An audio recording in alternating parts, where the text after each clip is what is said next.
Geauga Local Access Cable Corporation presents Chardon Hilltopper football. Tonight, the Chardon Hilltoppers take on the St. Edward Eagles. Tonight's game is brought to you by Connecticut Incorporated, Friel and Associates, Junction Auto Sales and Junction Buick Pontiac GMC, the Chardon Athletic Booster Club, GTV.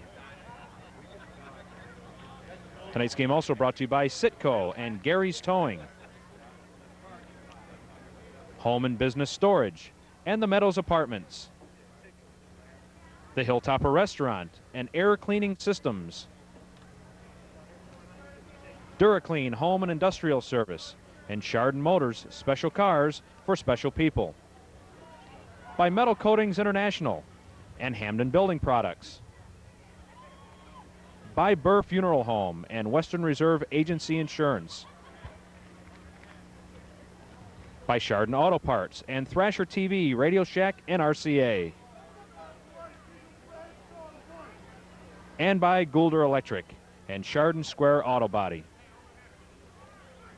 And hello again, everybody, and welcome to Chardon Hilltopper football. It has been just a tragic week in the United States, and all sense of normalcy, at least for now, has been taken away from us. But we're going to try to get some normalcy back here today. We're going to play a little football here tonight at St. Ed's, and there's no words to describe that the pitchers already didn't this week of the tragedy that has gone on in this country. And as you look around, the flag at half staff and the American flags that are all around us, John, it really, I don't think we'll ever listen to the national anthem the same way again. No, and we're going to have festivities before this game going, honoring our, fellow Americans who have lost their lives around the country. But like I said, life moves ahead, and we're going to be playing football tonight. And part of that tonight will be the Chardon Hilltoppers taking on a very tough St. Edward team. Normally, it's difficult enough to prepare for a team like St. Ed's, but this week had to be doubly difficult with all that was going on. They've got a big task ahead of them tonight. Oh, very much so. Chardon at least lost one day of practice this week because of no activities. I'm assuming St. Ed's probably had the same thing. So you have that lost time, but Hilltopper's task is even tougher because Ed's this year is build a powerhouse. They're going to be up there with the Ignatiuses and the state competition. They're going to be one of the forerunners, and it's going to be a tough task tonight because the Eagles come at you with size, speed, and much talent, and it's going to be a rough night for the Hilltoppers, and they're going to have to just dig in deep and just pull whatever reserves they have and try to play with this Eagles squad. The Chardon Hilltoppers committed 2-1 on the season. They had a rough week number 2, but were able to bounce back last week and really took it to Mid-Park, and they're hoping to build on that tonight. Yes, they got that one-game streak going. They got a 2-1 record. They're getting good points. Shaw has won their remaining games since then, so that's getting points off of them. And Mid-Park got their first win of the season last night, so the computer points are coming. They're sitting in a good position, and I'll tell you, if they can pull off a miracle tonight and beat the St. Ed's teams, you're almost ready for the playoffs now for Chardon. John Gibbons' St. Edward's team comes in at 3-0, and this is a team that scores a lot of points. They average over 40 points a ball game.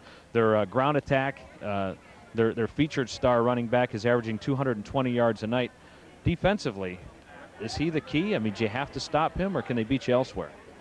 Well, the whole point is anytime you key on one premier player like that, you can shut him down, but Ed's comes at you. They got a good junior quarterback. They got good junior wide receivers. They're just loaded in many areas, so if you do take one of the bullets out of their chamber, they're just going to fire the other ones at you. So, yeah, you key on him, you respect his abilities, but they can come at you many ways, so you got to take the whole team on as a whole. All right, we're hoping that Chardon can control the football a little bit and have a great defensive effort in order to pull this one out. Well, we're going to step aside, and again, this game is going to be played with heavy heart and a lot of emotion, I think, from the folks in the stands and the folks on the field, and hopefully we'll have a good night of football here ahead. We're going to go up to the booth now. We'll have the kickoff right after this. Thanks, good job.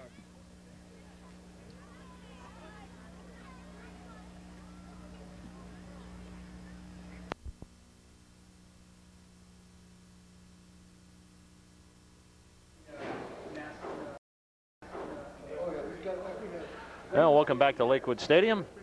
Just a couple of minutes away from kickoff here, and we are preparing to present to you the national anthem this evening. Both teams have come out onto the field, which is very unusual for this time of the night. Generally, the teams stay in the locker room until the national anthem is over.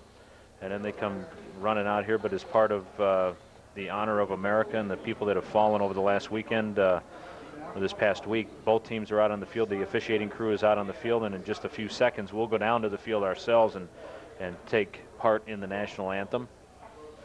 It was an odd feeling driving here today, thinking about what we were going to watch tonight and the emotions that were here. I saw a ball game last night, and it was just very moving. The marching bands playing the traditional songs, and I don't anticipate that being any different here this evening. And now let's go down to the field to honor America.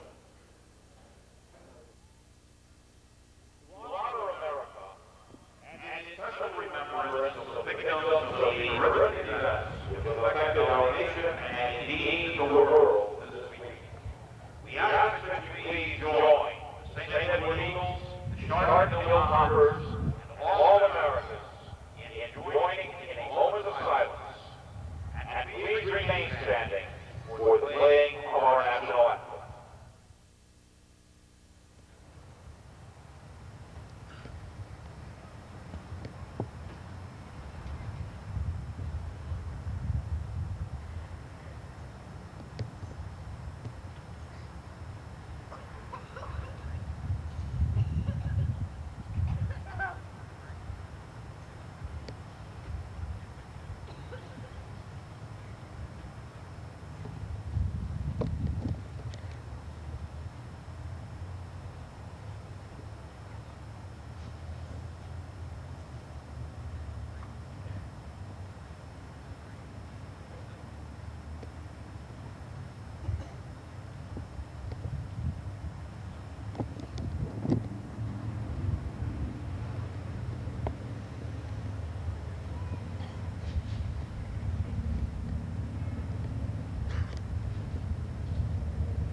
There you have it, the national anthem, and we're in a soundproof, for the most part, press box here, John Walsh, and yeah, but I'll tell you, Greg, you could hear him singing, couldn't the you? The emotion still came through. So as we said, it seems almost incidental that there's a football game to be played tonight, but got to get back to normalcy as soon as possible, and that's what we attempt to do this evening as the Chardon Hilltoppers come in with a 2-1 record under first-year coach Jim DePofi, taking over for Bob Doyle, who didn't retire last year, just resigned to take some time off, and he may surface somewhere before too long. But yeah, sometimes after those many years, you need a little break. I'd be really surprised not to see him back in the coaching fraternity here in the next couple years or so. The St. Edward Eagles come in with head coach John Gibbons in his third season here at Lakewood St. Edwards. Let's take a look at the starting lineups while we've got an opportunity. For the St. Edwards Eagles, up front, they've got a big fivesome up front. We'll start with the tight end, Tim Smith. He's 6'5", 220. He's a senior. The left tackle is Eric Claxton. He's 6'8", 320 pounds. Left guard is Jamie McManaman, he's a 6'1", 250 junior. Jeremy Hines at center, 6'2", 270. Fred Valentine, 5'9", 240 at the other guard. And Ryan Keenan, 6'5", 235. Some beef up front. Jim Kilbane is one of the wideouts. Cameron Rose is the other wideout. Rayshawn Stover is the feature back for St. Edwards.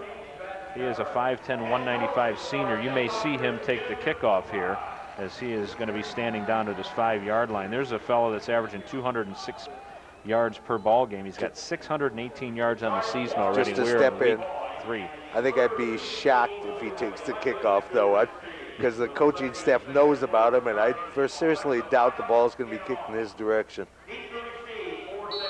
Mark Starren is the other running back. So that's the starting offensive unit for St. Ed's. They will get the football first. So Josh Long, the 5'8", 140-pound senior, in for Chardon to do the kicking off. Soccer player turned football player, as we see almost each and every week anymore. There you see Josh, number 12. Back with Stover is Cameron Rose, and it is a squib kick, and it is covered at the 39-yard line, and that is where St. Edwards will take over. Let's look at the Chardon Hilltopper defense. Up front, Brian Landes, a 6'4", 253-pound senior. Joe Fisher, 5'10", 240 senior. Nate Holley, 6 foot 215, and Chris Peshek, a 5'10", 211-pounder. The linebackers, Dan Painter, Kevin Neal, John Housen, and the deep backs, Tim Coy, Vern Haywood, Corey Battles, and Pat McCauley. That is the defensive unit for the Chardon Hilltoppers. Eds goes right into their no-huddle offense, too. They never formed a huddle. Sean Carney runs the option, going to keep it, wishes he hadn't. Kevin Neal will stop him at the line of scrimmage for no gain there. Carney, a 5'9", 190-pound junior quarterback, has only thrown the football 41 times this year. He's completed 24 for 337 yards, but he does have 4 touchdowns. I guess what you would say, John, is he throws the ball enough to keep you honest. Yes, yes, and plus they've put the big points on the board where he doesn't need to throw the ball. They've had comfortable leads. Normally, when you're riding the clock out, you don't put the ball in the air, though he does in a slant right there. Slant pass, incomplete. Tim Coy in the coverage there at corner just played the slant right. I mean, the Eds guy gets, as you can watch it here, the Eds guy has position. There's not much you can do on a slant except play him tight and hit him as soon as you can, which is exactly what Tim Coy, a junior, did. Jana Sikora was the intended receiver. Here's a little flare pattern the first time that Stover has the football. Jukes his way up the middle, and down he goes. Might have got a yard on the play. Coming up to make the stop for the Hilltoppers, Pat McCauley. And that was a big stand for the Toppers. Open up and stuff them right there, force them into the punting situation. Now we'll see what they can do offensively.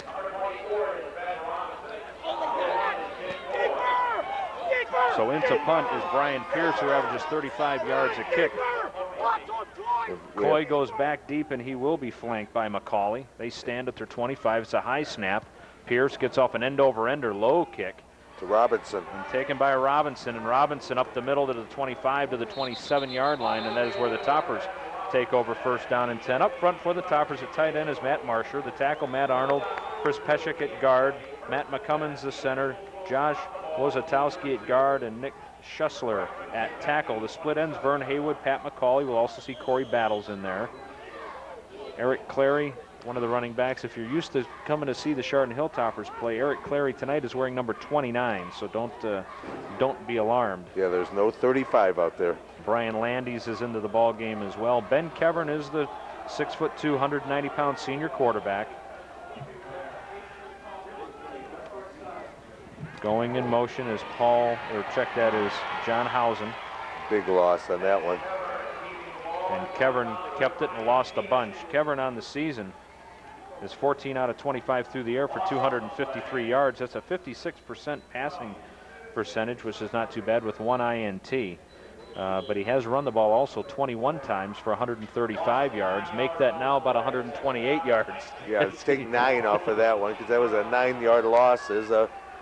You got those big boys up front, and they're quick too, and they're just penetrating. And so far, Chardon, the offensive line, needs to figure out a way to stop them. They cut the corner. It's Clary across the 20, stays on his feet to the 24-yard line. So he'll get about 6 of those 9 lost yards back, but that'll bring up a 3rd down and 12. And this is not Chardon's game where they're forced into being in the passing situation, though quite honestly, this early in the game, you can see the ball's headed in the 29 Clary, not 35 Clary, but the 29 version of Clary. He gets the outside lane opened up and just grabs what he can. Brian Pierce on the tackle for St. Ed's. 3rd down and a long 13. We'll see if they go conservative. They might early in the game here just go to the handoff and go conservative on They it. hand the ball to Housen. Outside. Breaks the tackle, gets the 1st down across the 40. Up to near midfield before he's dragged down from behind. Making the tackle for St. Ed's was Jason Giachetti. There's another guy that changed his number this week from 36 to 50. I'll tell you, the track coach at Chardon should be watching because Housen was doing some great hurdling there. They saw him hurdle over 2 of the St. Ed's defenders who were out in front of him there. Bobby Doyle is gone, but the wing tee is not for the Chardon Hilltoppers. They split McCauley wide to the far side. They run the wing tee. That's Clary on one wing and Housen on the other. Clary in motion. Straight up the gut they go, and that's Dan Painter. And Painter with about 3 or 4 tough yards straight up the middle now into St. Edward's territory. Clock is running, 8 minutes, 28 seconds to go here, opening quarter. We have no score from Lakewood Stadium. Glad you could join us on GTV's presentation of Chardon Hilltopper football. Craig Dees along with John Walls, season number 8 partner for Chardon football, huh? And I'm a little surprised here early on that Chardon's moving the ball very well against this Ed defense, which other teams so far this season have had a real tough time moving on. 2nd down and 6. I'm going to try to get in here between the players. I'm not supposed to. Again, they go to Painter. That time he didn't get much.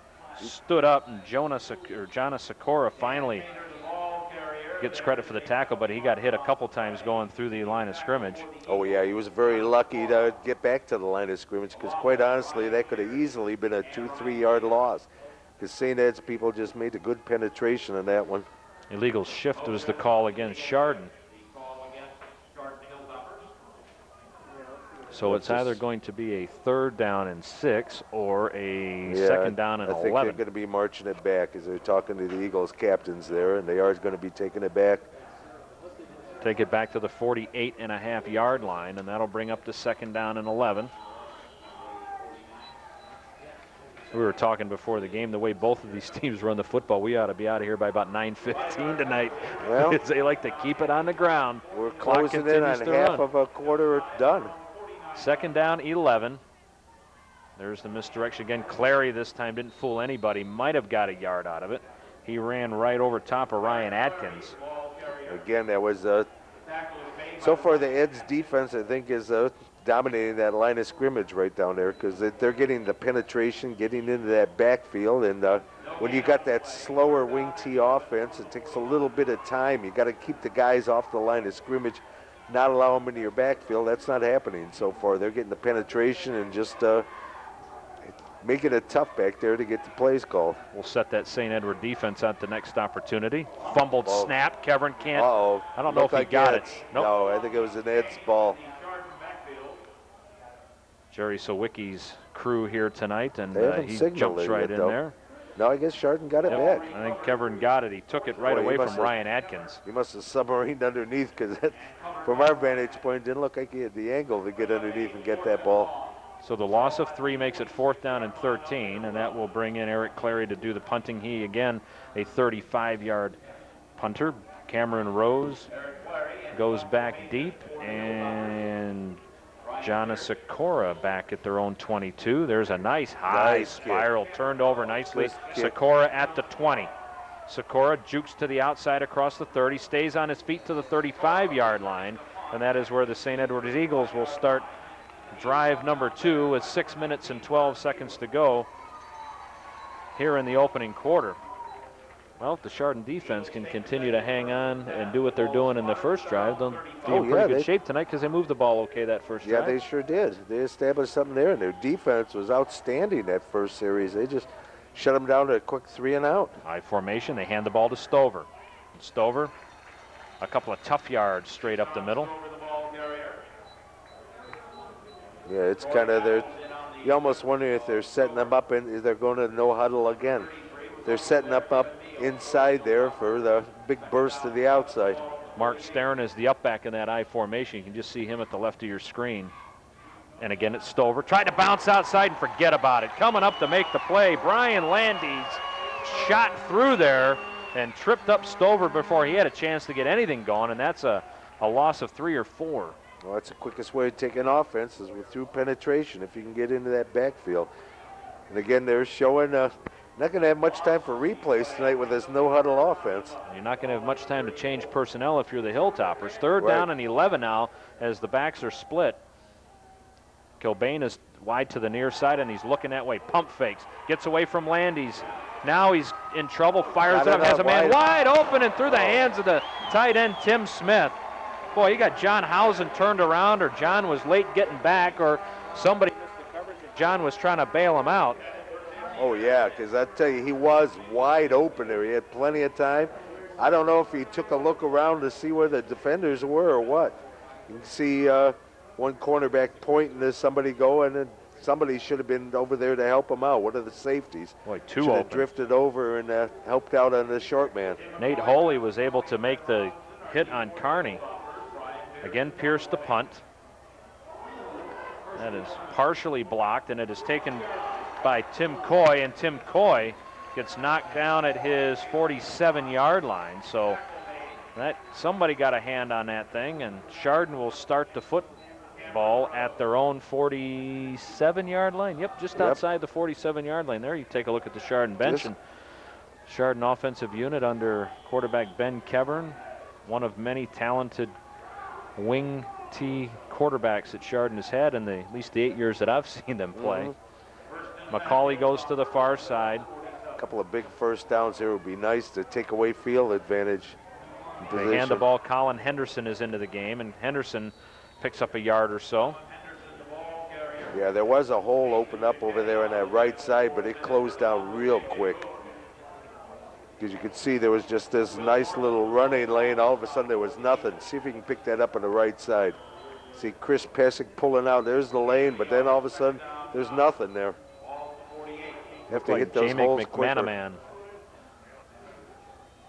made the play. Gain of a yard. 2nd down and 9. Clock continues to run. 4:26 to go opening period. Coming to the near side is Vern Haywood. You can see him down on the right side of your screen. Kevern rolls out, flags fly, pass incomplete. Pass was intended for Matt Marsher, and that was broken up nicely by Justin Miller. That was a dangerous pass for Marsher to catch there because he was exposed. There was a little bit high. There's a holding call on Chardon. That flag came in about a half a second after the snap. There it was right there. Yep. 69 made the hold that time. Just grabbed the guy and threw him down. Josh Wozatowski showing some wrestling skills there, huh? Something you can appreciate. Grabbed him and just chucked him down to the ground. Nice coverage. They had excellent coverage on Marsher that time because, like I said, the pass was a little bit on the high side. He had to go up, and he had 2 defenders eyeballing his ribs. 2nd down and 18 now. Again, you see Clary is one of the wings, and Henderson is the other. That's Clary in motion. Straight up the gut they go, and that is Kevin Neal. And not much up there. Maybe got about 5. Well, I meant not much in the sense when you need 18 or something. It brings up a 3rd and about 12, 13. 3rd and 13, ball to 44. So you've seen this. Oh, I don't think you saw that on this screen, but coming off the field for Chardon was Brian Landes, and he tripped over the 35-yard line. Face first, coming off. It could be those high lines they have on this artificial surface. And I'm sure Brian's saying, why did you have to mention that? Unless a Chardon player jumped or something, it looks like they might get some yardage here because one of the Eagles players sure did. They're consulting now. Nope, they're marching off against the Eagles. There's Jerry Sawicki, one of the better officials in the area. And I get $10 every time I say that from Jerry. So I'll be saying that a lot tonight. I should have worked a deal here. No, all kidding aside, his crew is one of the finer crews in the area. 3rd down and 8 coming up. Ball is on the 49-yard line of Chardon. Well, normally Saturday night you do get good crews because you get the pick of the litter because everybody works on Fridays. Saturdays, less offers there. So if you see somebody working on a Saturday, they're probably one of the premier crews.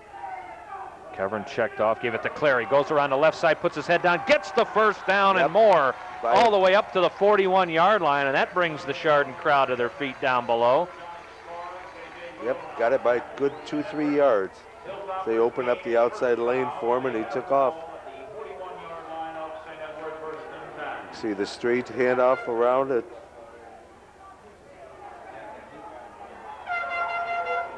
Chris Feshik, the guard, helping out on the outside, allowing him to get that extra 2-3 yards by taking on one of the Ed's defenders. Clary and Housen are the wings.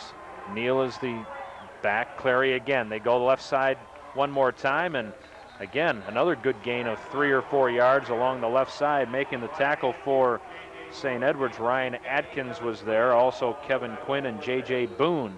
Let's set that St. Ed's defense as St. Ed's is going to take a timeout here. Up front, they run it's a 4-4. Jamie McManaman, 6'1", 250 junior. Jason Giachetti, Ryan Keenan, and Ryan Atkins up front. The linebackers, Will Norman, J.J. Boone, Kevin Quinn, and Ryan Mirando. They're the linebackers. And then Brian Pierce, Jana Sikora, Cameron Rose, and Justin Miller in the defensive backfield. He's got to watch out for Pierce. Not only is he an excellent kicker, he's got 4 interceptions on the season from his deep back position. And we should tell you that J.J. Boone, given name is James. So give Mom a little bit of a deal there. They always like to hear what the real name is before you run into the nickname. So it's a 2nd down and 5, John, and obviously John Gibbons not liking what he sees as the Hilltopper fans look on. No, surprisingly, Chardon's actually been dominant so far, offensively and defensively. I'm surprised the defense is shut down totally. Ed's really hasn't got anything in gear yet. Though they did have that one, thankfully, drop pass there. Short of that, they've shut him down completely. Stover really hasn't found his niche yet as far as what he's going to be able to do on the ground, and their passing game has been pretty much non-existent. Hilltoppers come up with, again, another nice first down here. Would give them totally the field position for this half. 2nd and 5. Straight up the middle as Neal has the first down as he leaps across the 30 to the 26-yard line. Cameron Rose, one of the St. Edward's Eagles, on the tackle. Yeah, they opened up a nice little hole in the middle there, and Neal just rambled ahead.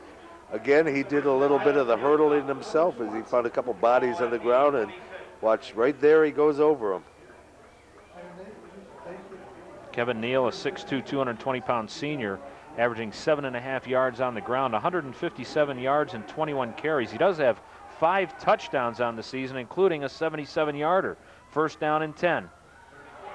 They go to Housen around the corner. Housen stays on his feet, shoved out of bounds, shy of the 20-yard line, or 20-yard line, down to the 21. So he will pick up a solid 5 yards there. Tell you know what's surprising about Housen? He shows nice instincts out there, and before this season, he's never been in the backfield before. He's always been a lineman. Well, in his first year, or his first game in the backfield against Shaw, had those 3 touchdowns. Yeah. 32, 22, and 4. He averages 10.5 yards every time he touches the football. 16 carries for 169 yards. Yeah, he's one of those hard running backs that just refuses to go down. They actually spot the ball back at the 23-yard line. And I think we've got some movement up front, so that will move Chardon back to the 28-yard line, and that'll make it now 2nd down and 12. Yeah, so they need to get to the 16-yard line for a 1st down. That's not something you need right at this time here. They got momentum going for them, and you don't want to be pushed back to a 2nd and short, and all of a sudden you got a 2nd and 13 looking at you. Housen, Clary, the wings. Neal is the back, straight behind the quarterback, Ben Kevern. He barks out a change of play at the line. No wideouts. This time it's Clary. He cuts back inside the 20 to the 15, bounced out of bounds at about the 12-yard line. Coming up to make the tackle, Brian Pierce. Good speed for Clary on the carpet and gets another 1st down. Yeah, I'll tell you what Clary showed on that one. They opened up a nice little lane to the outside there, and he showed that little burst as all of a sudden he saw that ahead of him and just kicked it in gear. Watch, you'll see him running, and all of a sudden you'll see that quick little, here it comes. Right there, just puts on that quick little burst and hits through the little hole, gets what he can.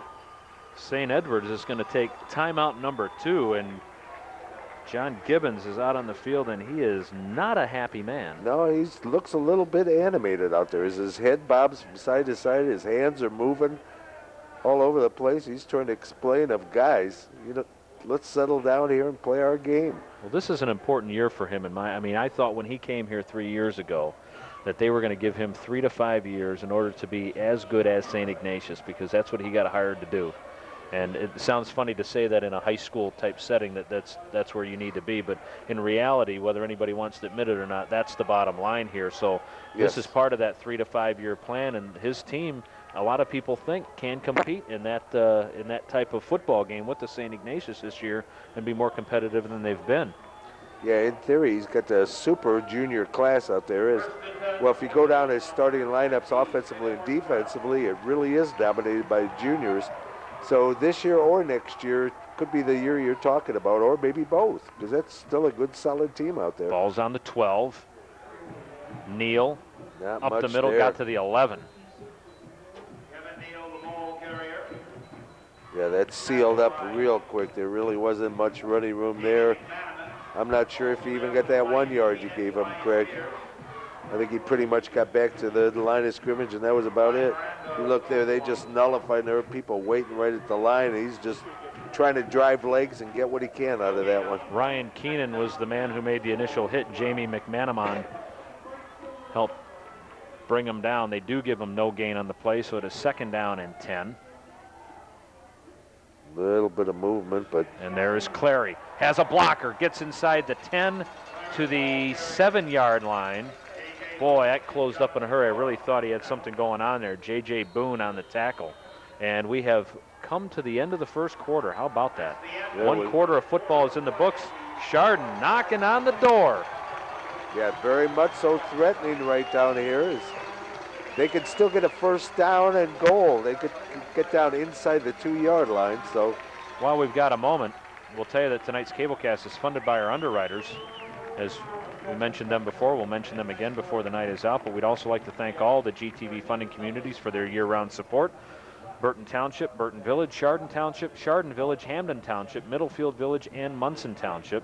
We're thrilled to be able to continue to bring local public service programming with a special emphasis on those communities. Thanks again for supporting GTV, and thanks to our viewers for their support. The response has been absolutely wonderful, and it is really a pleasure to be back again here this year. You never know from year to year where life's going to take you, but it seems like in the last 8 years, all roads have led back to Chardon High School, Yes. so I'm very excited to be back. And just so it's around football. that's right, Dave Jevnikar and all the folks at GTV do just such a super job of putting on event after event after event.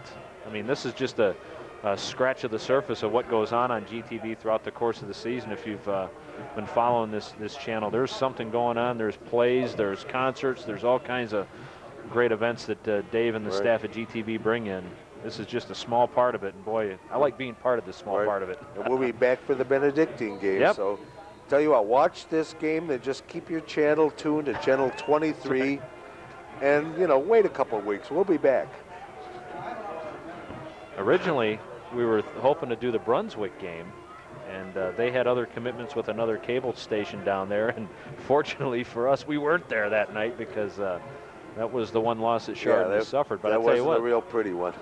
we'll run through some of Chardon's schedule as the night goes on, and it is a brutal schedule with a couple of games in the conference that you're obligated to play. Everybody else, they're not ducking anybody.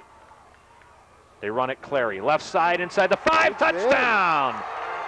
Eric Clary into the end zone from 7 yards out. And the Toppers take the lead. Had a little lane open up for him. He hit it, and then all of a sudden he felt the impact, kept the legs driving, did a little spin the opposite direction, and took it to the end zone. Nice instinctive running by Clary there. As you walk, oops, if we can pick up it. There he is, spinning around and just diving in the opposite way. I believe that's called nose for the end zone, right? Yes, he's smelling it. Josh Long in to attempt the point after. Long, senior kicker, snaps a good one. Fires that one right through, and he is a perfect 14 out of 14. You notice I didn't say anything about 13 out of 13 before he went to kick the ball. No, didn't want to be accused of jinxing him. But you just mentioned it now. That's so okay. But the next one something happens, it's your fault, all right, Greg. I'll give you that. You just got to leave those things lie and never bring them up at all. Yeah, but you got to give credit where credit is due, right? And as we've said it every year, if I had that kind of power, I'd be doing something else. So an excellent drive by the Hilltoppers.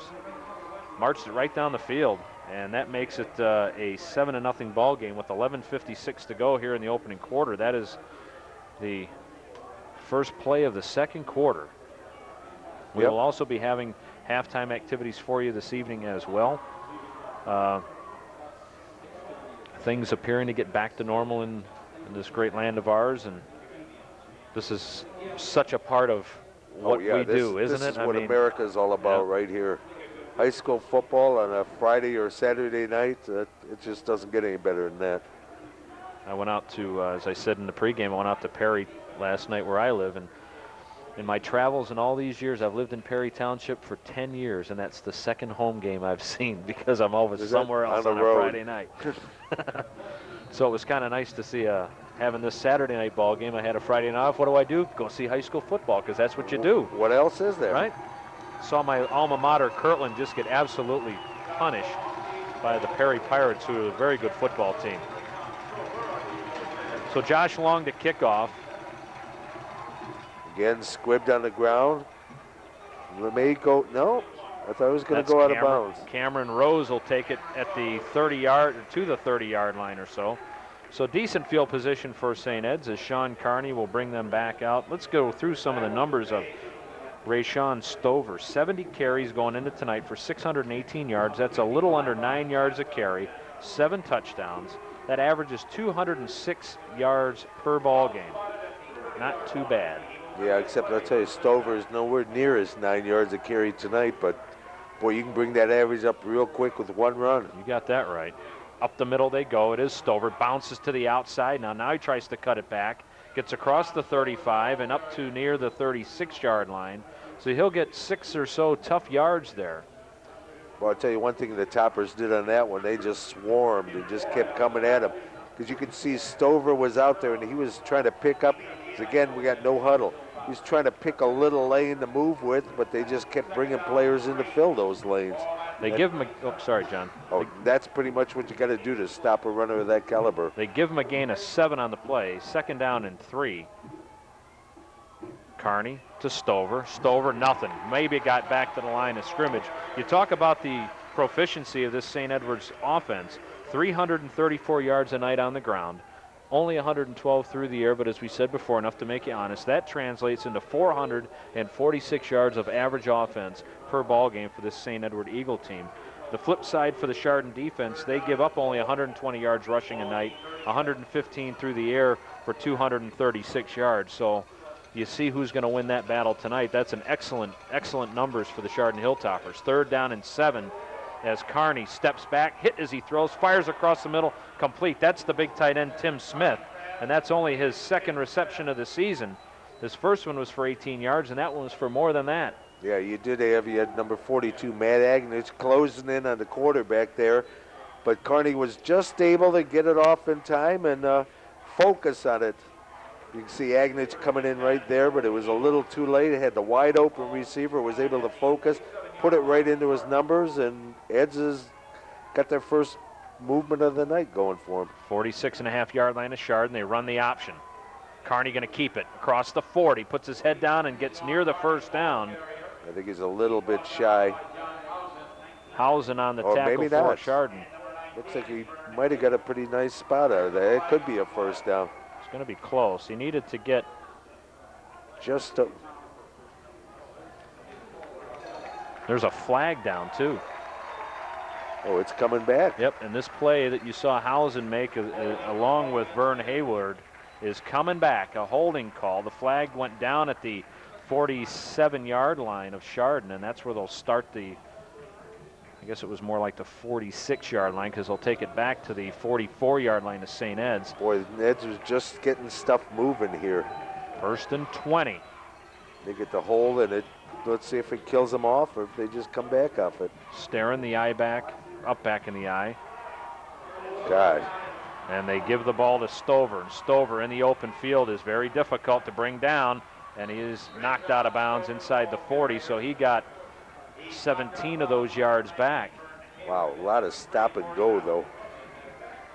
Tell you, that's something, quite honestly, you can do that in high school. I don't believe you can do that in college, though, because you got a lot of speed out there in colleges. No, he's not a real big fellow, though, so you wonder how far he can go. Well, maybe actually, D3. his size isn't that bad. He's 5'10" and 195. Give him almost 20 now where they spot the ball. Second down and less than a yard. Oops. And we got flags flying. Yeah, it looks like Dan Painter came across the line of scrimmage just a little premature. Don't know if he was drawn off. He pointed like he was, but I think that's an automatic thing. No, they aren't going to move it Legal back. procedure against the Eagles. Okay. Yes. And we are at one end of the press box. The St. Ed's coaches are at the other end, and I heard a thump on my console here, didn't you? Yeah, I think somebody's going to hear about something here. Second down and 5 now. Clock is running, 9:52 to go here in the first half. More movement. The whole right, it almost looked like the Dallas Cowboys offense of old. The whole right side of the line kind of did a half stand up. Bounce, yeah. Yep. But they were in the set position first. That's the difference. You can do that before you get set, but not after. Right. They went down, then they came back up again. And that'll march them back another 5. That's 3 very, very costly penalties here. Eds is just getting their offense in gear. This could pretty much kill them off in this drive. Second down and less than a yard becomes second down and a solid 9.5 yards to go. John Gibbons stomping up and down the sidelines on the far side. Second down and 10. They fire, pass, complete into the hands of Jim Kilbane. Kilbane's 13th reception of the season. Got almost all of it back, fall about 2-3 yards short. You can see here in the quick little replay, it's just a quick little stop and go. Throws it down there low. If he had kept it up, he was pretty open. Nice If he kept catch. it up, he probably would have ended up with the first down because he just dove ahead for the additional 1.5 yards. Third and a yard. 5-man front for Chardon. Carney to throw again. This pass is complete again to Kilbane. Kilbane across the 30, down to the 28-yard line. 3 men on the tackle. Vern Hayward was there. Neal was there. I suspect that they'll just keep using that short little pattern there because Chardon's playing off them a little bit too much. They're going to have to play a little bit tighter and then watch for the stop and go because they pull one of those on you, which is the automatic answer to somebody playing tighter on you. First and 10. They run the option again. Carney gets away from one tackler, turns the corner, spins inside the 20, stays on his feet. Did he and step out of bounds at the out. 18-yard line. I'll tell you one thing about it. He had the option man trailing him, but Carney never looked that way. Carney was geared. He had the ball. He had the ball totally tucked away. It was an option play, but Carney decided early he was going to be the runner. See, that ball is put away. That's not in the option position there. And he never looked his option man to the outside. We'll take this opportunity, ladies and gentlemen, to announce to you. There's where he stepped out of bounds right there. It was well past, although. But it was enough for the first. I'd like to also remind you that nonprofit organizations from our funding communities can send us their announcements of interest at GTV. That's Post Office Box 336 Chardon. They can also fax us at 285-9897 or email us at geaugatv@compuserve.com. In the days and weeks ahead, your organization may be doing something to support the efforts in New York City and Washington. Please be certain to alert GTV to that effort, and we'll post that notice as quickly as Dave can type it into the computer. So it's a first down and 10. The ball is spotted at the 17-yard line. So yeah, we got 8:41, lots of time, lots of football left in this first half. And that was a timeout for Chardon as Jim Kilbane. Yeah, they're using the time up early here. Way to the near side. Rayshawn Stover, the deep back in the I formation, and that's who gets it. Jukes upside the middle, put it on the ground, I think. It looked like St. Ed's comes up with it. No, they pointed Chardon. Oh, Chardon got it. With it. saw him put it on the ground. Coming up off the bottom of the pile, Vern Hayward. And they threw a flag on it, so I don't know what happened there, but as Vern was getting up off the ground, he whipped the flag high in the air. I can't see where it was excessive celebration. Unsportsmanlike against Chardon. Wow. Wow. They're trying to tighten that up. There you see Coach DePaul his first year. Really didn't see nothing. He popped up and he was happy, but. Well, at any rate, that gives Chardon the football. It'll take them all the way back to the 6, but it'll be a first down and 10. So they must have flagged Vern for jumping up and holding the ball up in the air. But boy, I got to agree with you, John. I don't think way overboard. I'm sorry, you can't smile. You know, there is taunting them, putting in their face, going into a happy dance or something is one thing, but just a little, you're happy and you show the ball. If you're happy and you know it, can you still clap your hands? That's what I want to know. I guess not. First down and 10. Ball at the 6-yard line. That was a costly fumble. They fumbled the snap, and Kevern is able to pick it up and eke his way through the line for a couple of yards. Turned nothing into something. Was that put on the? Yeah, it looked like it came, or he must have got if a it didn't hit bounce the or ground, something. he juggled it, that's for sure, because that busted the play. Yeah, it was, something was out of sync. Brian Landes checks back into the game. He'll run the play in. Give him a gain of 2. Clock is running. 8:11 to go. Glad you could join us on GTV's presentation of Chardon Hilltopper football. Craig Dees, along with my partner John Walsh, and our usual cast of thousands that brings you these broadcasts on GTV. I think Chardon's mission down this close here is don't make a mistake. Clary goes to the left side. Across the 10. He puts it on the ground.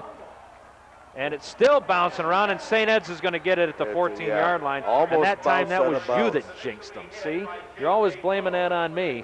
Last thing they can do is make a mistake, and there goes the ball. Well, I didn't mean fumbles. I meant like jumps. See, Clary took a good hit right on top of the ball, I believe. Giachetti comes up. Jason Giachetti. There's the ball there. You see 50 jumping on it right there. Yep.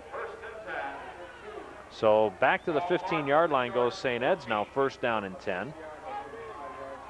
Couple of turnovers. Chardon was looking like they dodged the big bullet. Now they've given it back again. Stover goes left side, head down, runs right over the top of Vern Hayward, but is able to get the ball down to the 7-yard line, so he'll pick up 8. Yeah, there was good presence there. I was expecting Stover to try to bounce it to the outside, but I think he was just knew he had decent yardage and just dove ahead to make sure that it was a control. You start bouncing outside, you start getting a little sloppy. I think he just took what he can get and was happy with that. Movement up front. I think this time Chardon I don't see jumped off on that hard count by Sean Carney. No finger points that time. I think they know they jumped. So that is an offside penalty against Chardon. That will take it half the distance to the goal, and half the distance to the goal will give him a first down. Yes. Should end up a 4-yard penalty, roughly. So St. Ed's has just used the one wideout tonight, Jim Kilbane. They've used double tight ends, Tim Smith, who you can't miss at 6'5", and then Matt Belko is a tight end on the near side. They spot it at the 4, first down and goal. Stover trips up the middle and gets to the 1. I'm not sure he stays on his feet. Over. He's in the end zone. He had a big lane open up there. It's almost like he tripped over the 5-yard line. You can see him pointing himself like really, it was me. There was nothing that was he had hit on. Let's see. Nope, he just lost his footing. His body just took off a little ahead of the feet. 2nd and a yard. Stover leaps over the pile, gets in for the touchdown. So St. Edwards is able to come back off of the turnover by Chardon and stuff it into the end zone. At the 6:39 mark.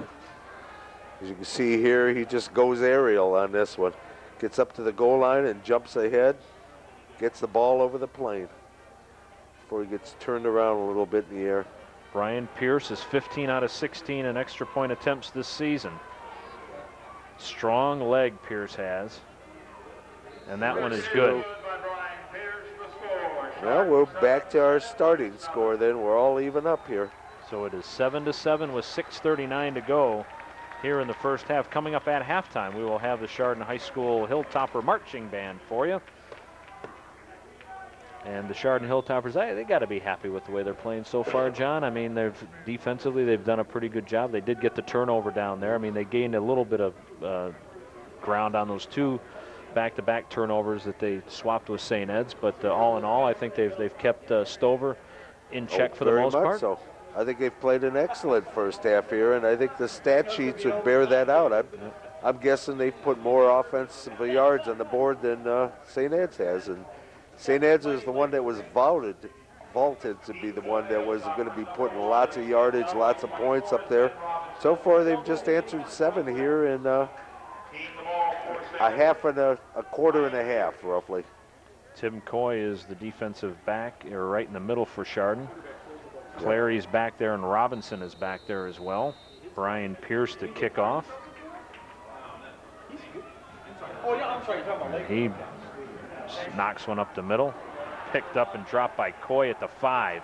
Straight up the middle he goes, across the 15, and he put it on the ground, I think.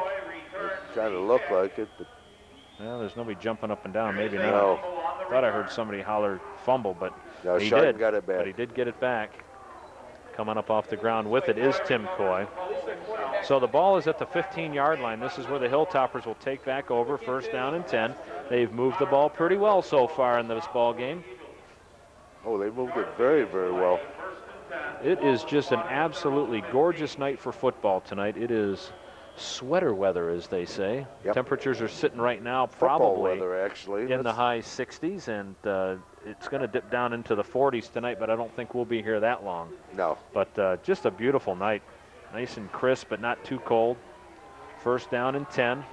Yeah, Chardon would like to get a first down or 2, eat up the clock, and I think I'd be very happy with a 7-7 at halftime. Kevern on the keeper, runs over the umpire. He'll get credited with the tackle as Kevern will take it to the 33-yard line. And yeah, you should get an assist on that one. could not get out of his way. We got a personal foul coming here for something. Brian Pierce is mad as a dog down there. Yeah, I know. He's barking at somebody, and I don't know if he got the flag. We'll have to see if something goes on. It was after in the big pile up afterwards. Boom.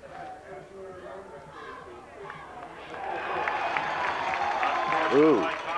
What See, if I don't that's know a if there's spear? anything else on the tape after that. I'm not sure that wasn't a spear in the tackle. It was just Kevin was held up, and I saw a helmet coming in.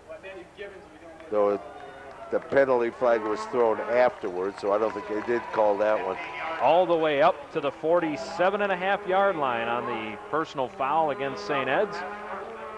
Well, you talk about out of the shadows of your own goalpost to a lot of breathing room right now. Oh, yeah, now they're comfortable. They're almost up to midfield there.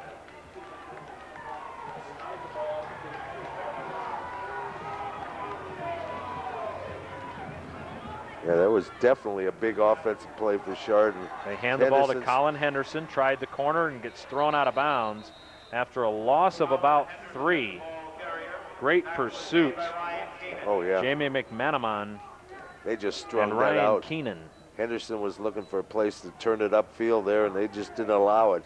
He kind of outran the first defender, but wasn't able to outrun the second one. They just strung it out and took him right out of bounds. He ended up with, what, loss of 3 on that play? Yep, second down and 13. Ball just shy of the 45-yard line. The clock is actually stopped at 6 minutes to go. We are halfway through quarter number 2, or 3/4 of the way through the first half. Or they give that to Hausen, and Hausen spins, got a yard or 2, got stood up and then dropped. Boy, he did. He took one stick in there and stood him up. He fought through that one, and someone else came in and stuck it to him. Ryan Mirando was one of them, number 33. So they got just about all the yards back that they lost on the last play. So we'll call it third down and a long 10. It's probably closer to 10.5. But yeah, 10 will do. Hands? So you need the play in the playbook for 11. Chardon thrown the ball yet tonight? I don't think they have they? They tried the one to Marsher. Oh, that's right. recall You're the right. one You are correct. Fast play. Third down and a long 10. Long count. Kevern keeps it. Got stuffed at the line of scrimmage. All kinds of green jerseys, huh? Maybe a yard at best. Mirando is among others in there. You see him on the bottom of the pile getting brought up, and also that 57 for St. Ed's, which would be Jeremy Hines. I will tell you the one thing Chardon did that they needed to. They got out of that hole. Mainly that one run by Kevin with a personal foul afterwards. That was a good bulk of the offense, but they did get themselves out of that deep hole they were into.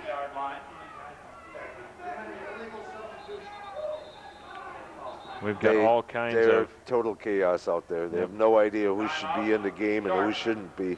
They had the potential of having 12 men in the huddle if they'd have kept that going, so they took a timeout. That saved them 5 yards. So with 4:31 to go, there's a timeout on the field. And we should also let you know that the high school sports is just part of the programming lineup here this fall. Sports coverage continues all fall long as we cover Berkshire Cardinal, Notre Dame Cathedral Latin, and Chardon sports. Sports will include volleyball, soccer, and more, and some more football, actually. And John and I will be back in a couple of weeks with our first home game from Chardon ever that we've broadcast. At least I haven't yet. No. Oh, from the new field, you mean? So check GTV regularly for replay dates and times. Candidates nights and school fall programs are also on the horizon. All this in addition to the community bulletin board service provided 24 hours a day on GTV. I have to admit it, Craig. I've done a game there before. I've cheated on you. Oh, I can't believe that. It was with the basketball coach, Doug Snyder. Oh, you know what? Yeah, I think I remember that. I do remember that. I was hurt. Yes. I thought we were a team, but I that's came okay. honest. I came honest with you. Got to give me that. 4th down and 9. So Eric Clary will stand back at the 35. Gets off a high wobbler. Taken on the run. Boy, that was dangerous. That had danger written all over it. It sure did. He ended up not having any problems, but boy, he could have. John Sikora on the return. And we had Colin Henderson on the tackle there. Watch it, he catches this thing down low there, and wow, that could have been disastrous. 27-yard punt. 1st down and 10 for St. Ed's. 4:24 to go. Plenty of time for them. One key, though, is both teams only have one timeout each. Carney rolls out, flips it underneath to the tight end, Smith. Smith takes it across the 40 to the 41-yard line, so he'll pick up about 8. Yeah, there's that little underneath, almost in the flats type pass game that and like I said, they're still playing off these guys. That time they brought the back and dropped them in there, but I don't know. I think that might be their game, and there's enough time to do that. They have 4:08 left in the clock here. Chardon has a man down. I think that might be Vern Hayward, I think. Oh, Vern's just coming back in after a shoulder separation there. We'll have to wait and see who that is, the Chardon medical staff. They can't catch a number at all. Yeah, 1-9, I think the official, I could read his lips there, so it should be, well, I think it is Vern. I see the defensive players coming off, and 19 isn't one of them, so yeah, I think your guess might be right. There's some of the Benedictine coaches in the back there. They are here scouting. Let's take a look at what's going on here later on for the Chardon Hilltoppers next week. Is an unknown. Teams coming up from Washington, D.C. Dunbar High School in Washington. They've had a lot of great basketball players come through Dunbar High School in Washington, D.C. That is a home game next week, thankfully. Oh, yeah. Then, well, you wonder if they'll be able to come in. I'm sure they will. Ideally by that time. But then again, they might come on a bus. Who knows? Yeah, that is Vern Hayward. Luckily, he is getting up and walking off the field. The week after that, Chardon travels to North. The North coaches are here tonight doing some scouting. Yes. Then October 5th, that's when John and I will be back here on GTV against the Benedictine Bengals. And their coaches are in the stands as well. And that is former coach at Madison. Bortnick. Art Bortnick is the head coach there. That was the fellow that you saw. Former coach at Benedictine, went to Madison, came back. This time as head coach. 2nd down and 2. Again, Starren, the I formation, up back. And again, they give it to Stover, and Stover's got the 1st down as he gets to the 45-yard line. Boy, he's slashy. McCauley made the tackle, as well as Kevin Neal. You look at Stover run, he's coming straight up the gut, and all of a sudden he's veering off 45 degrees. He just slashes across. Whistle's blew. The clock is stopped with 3:45 to go. I don't know if we've got an issue with the clock. Yeah, I'm not sure exactly what it could be.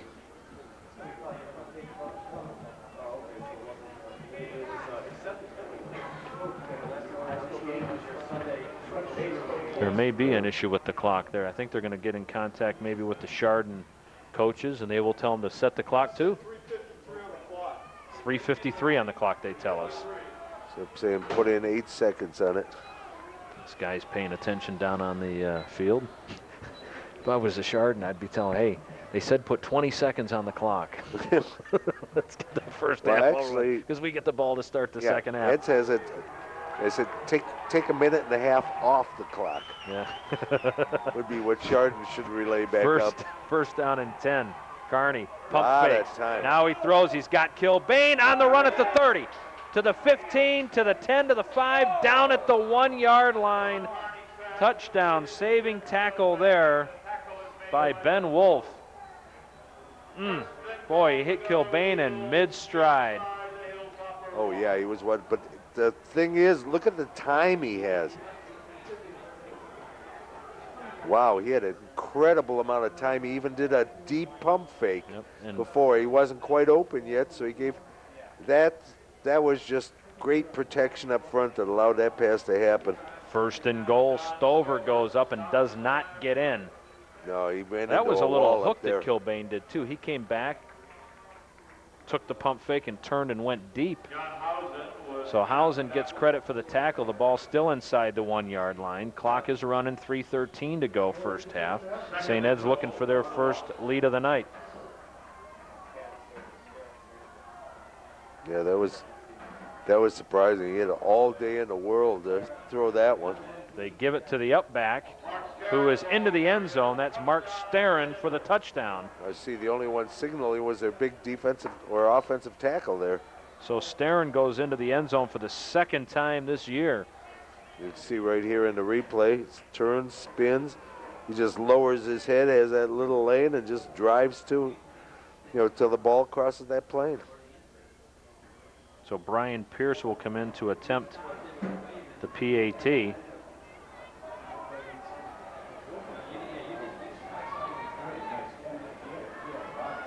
And he puts it through. So with 2:57 to go here in the first half, St. Ed's is out on top by a score of 14-7. There's still just a titch under 3 minutes to go here, John. There's still some time for Chardon to answer it back. They've got some time.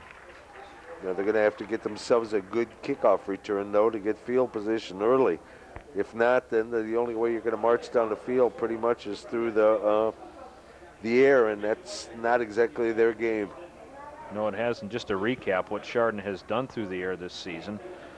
14 out of 25 for Ben Kevern for 253 yards. The good news there also is that the fact that he's a 56% passer. So when he does put it in the air, they've done okay with it. Yeah. He has thrown one interception, but has not thrown a touchdown pass.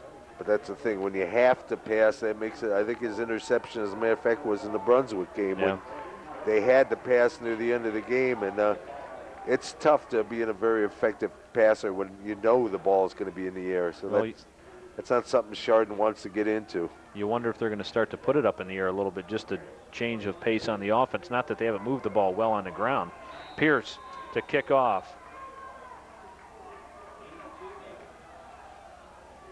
Sends it to the far side. That's Henderson, or excuse me, Ben Robinson. Ben Robinson across the 25-yard line to the 26-yard line.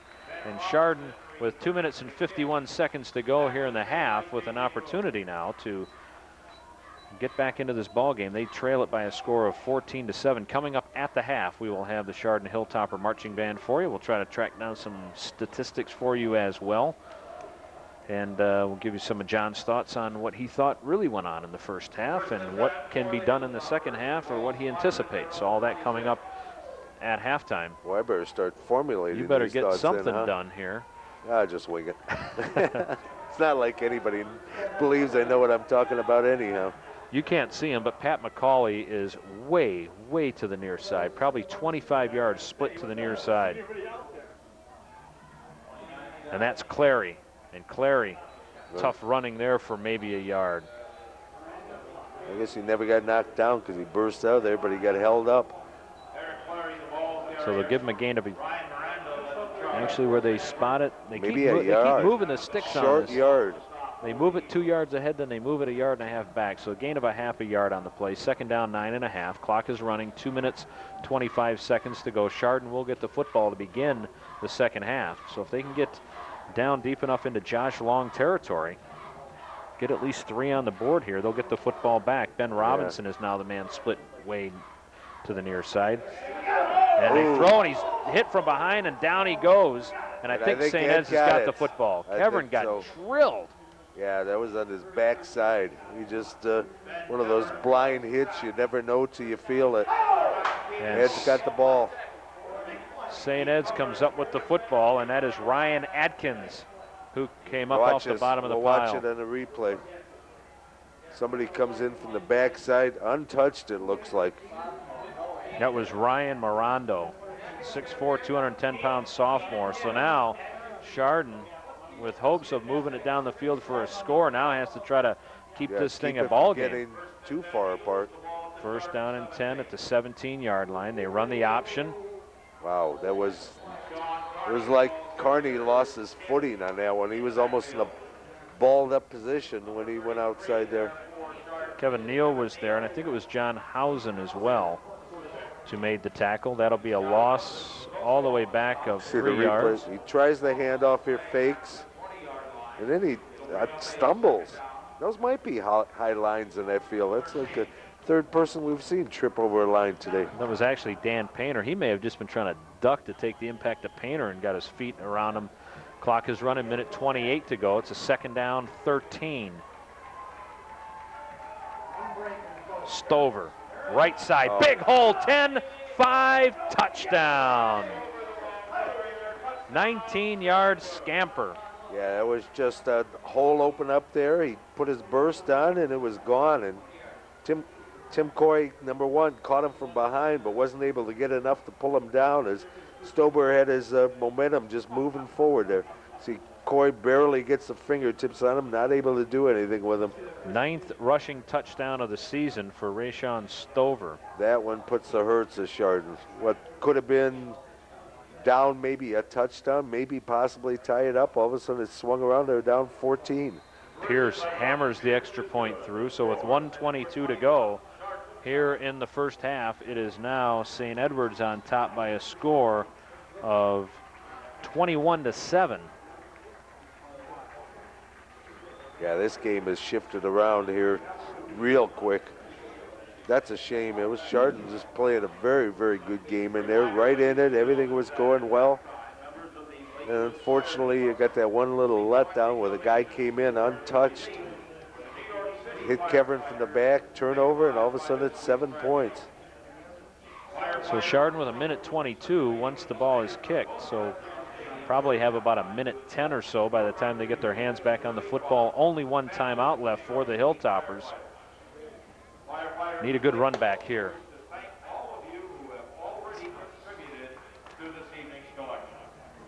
Colin Henderson is back deep. He is flanked by Ben Wolf and Ben Robinson.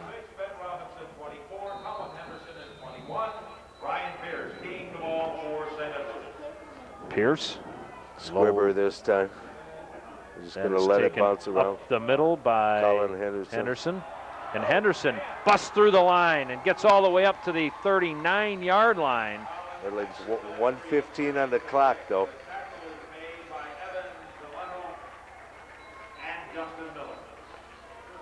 See the squibbing kick. I think St. Ed's overran that a little bit and went around the wedge, and Colin just took it straight up the middle, was able to get a appreciable yardage out of that. Matt Belko was the man who missed the tackle. He's a big boy, and he just could not hang on to Henderson. So first down and 10 for the Toppers at the 39-yard line. 1:15 to go, first half. One timeout remains. Housen, one of the wingbacks, he goes in motion. Straight up the middle they go, and that is, I think that's Painter. Yeah, it looks like 40 down on the ground there. Yeah, Painter I think will they're pick up just 5. content in going in and licking their wounds and try to get that first score here as the clock is running down. It doesn't look like Chardon's in a hurry to try to get any points on the board here. Matt Agnich into the game, number 42 for Chardon. 45 seconds and counting here. It's a 2nd down and 4 as they give him 6 on the last play. They run the option, and Keverin's going to keep it. Gets the first down inside St. Edward territory to the 46-yard line. Clock will stop as they move the chain, so if Chardon can get to the line of scrimmage, get one off in a hurry here. No, he's sending them up to the line. He's going to spike it. Yeah. Should have about 32 seconds left in the clock. It was almost movement because Colin Henderson did not get set. Let's take a look at that first down run. First down carry here. See Keverin tripped up there, getting enough of the first down though, and diving ahead. Brian Pierce makes the tackle. On that last play when they were spiking it, Henderson was moving forward when that just before, but then he took 1 step backwards, which you're allowed to be moving backwards. Put you in motion then. That's a very close to being a 5-yard penalty. 2nd down and 10 now. Keverin to throw. Look out from behind. Hit as he throws. Pass is complete to McCauley. McCauley inside the 40 to the 39-yard line. He'll be about 2 yards shy of the first down. First down, or are they going to do the hurry up? Timeout. They took the time. We got 20 seconds left. Just a straight drop back, no play. You still got the guy coming from the blind side, and it looks like he gave Keverin a hit there too. Yep, Giachetti came from behind. Making the tackle for St. Ed's was Matt Belko. So the ball is spotted at the 39-yard line. Talking to Marty Mackar before the game about the range of Josh Long. He feels pretty comfortable from 35 yards and in, but doesn't discount the fact that he could potentially put one through from 40 or so. And to bear that out, watching him in the pregame, he was making them from 35 yards out with ease. So yeah, he's not game tested. That means that they've got to pick up probably to the 22 or 23-yard line to get within his range of 40 yards. So they've still got about 17 or so yards that they're going to need to pick up in order to make this happen. Which means with no timeouts left. Yes, go through the air and then hurry up and spike the ball. You know, that's about the only thing you got going for you if you want to go that route. So you got the long snapper warming up, and you also got Long kicking into the net. That was the thing that was scaring me more than anything. Was he's going back to pass. Keverin steps up, cross, a middle pass is complete. McCauley gets the first down as he's inside the 10 to the 13-yard line. They got 12 seconds to go. They'll stop the clock to move the chains. And line out. So I just hope that Chardon didn't try to call a timeout, which they may have. Holding against the Hilltoppers. Wow. That's a killer. All the way back to the 43-yard line. That hold. That's kind of taken off 3 points off the board almost. They came through, did exactly what they needed to. We're going to give see if we can pick up something on the outside. Yeah. Right there. That's 79. Yep. Matt Arnold had a whole handful of player. So that'll move the ball back to the 47-yard line. Pretty much it's Hail Mary time, and that's about it. If you even do that, you may just take a knee and go home, or go in at halftime at least. That's boy, the crowd below that was up on its feet has gone silent. So it's a 3rd down and looks like about 17. And that is the end of the first half. So the first half is in the books. The score is 21-7. St. Edward's lead Chardon. Chardon will get the football to start the second half. What we'll do here is we'll stop things for just a minute. Actually, we'll just keep it right here because the Chardon Hilltopper Marching Band is coming, lining up, yes. coming out. So, well, what did you think so far? I mean, except for Well, I think it was kind of mistakes, but to hurt the Chardon. Eds had their mistakes. I think they got the size, the speed, and the talent to overcome a lot of theirs. Chardon, they got to virtually come out second half, make a statement, get back their offense that they had early in the game, moving that ball, start slowly putting points on the board, and shut them down offensively. Because I think the Eagles are starting to taste it a little bit. Yes, they are. All right, let's go down to the field now. We're going to have the Chardon Hilltopper Marching Band, and then we'll take a quick break after that. And we'll catch you just before the start of the second half. But let's go down to the field now. Here they are, the year 2001 Chardon Hilltopper Marching Band.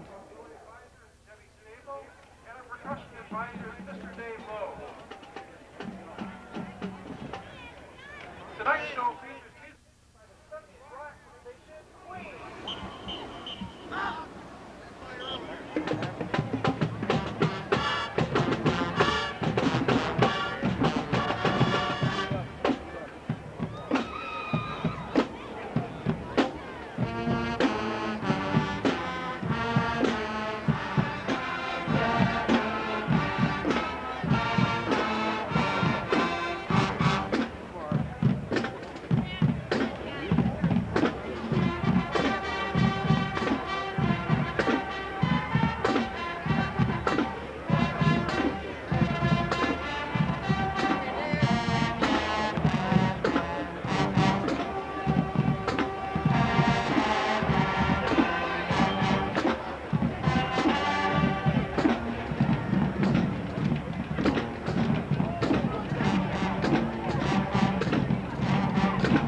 Our trumpet trio consists of seniors Lindsey Vannick, Seth Marquardt, and freshman Stephanie Richard.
Hilltoppers, led by Captain Joanna Kellogg, Gina Gutierrez, and Christina Zitko. They'll strut their stuff to crazy little thing called love.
Stand up, put your hands together, and let's cheer on the Hilltoppers with the Chardon High School fight song.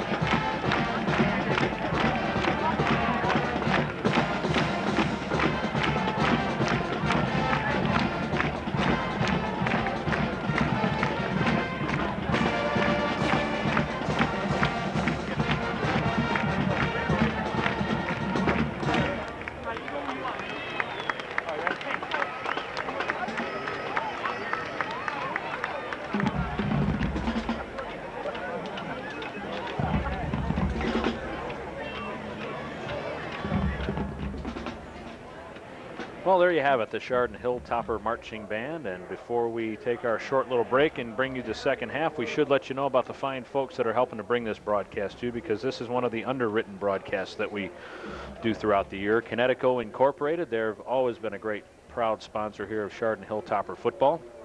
Friel and Associates.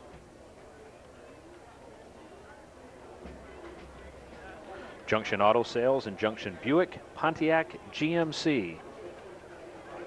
The Chardon Athletic Booster Club, one of the finer booster clubs in Northeast Ohio, helping us out with the broadcast this evening. Of course, Dave Jevnikar and the folks at GTV. Also like to thank Sitco and Gary's Towing, Home and Business Storage, and the Meadows Apartments.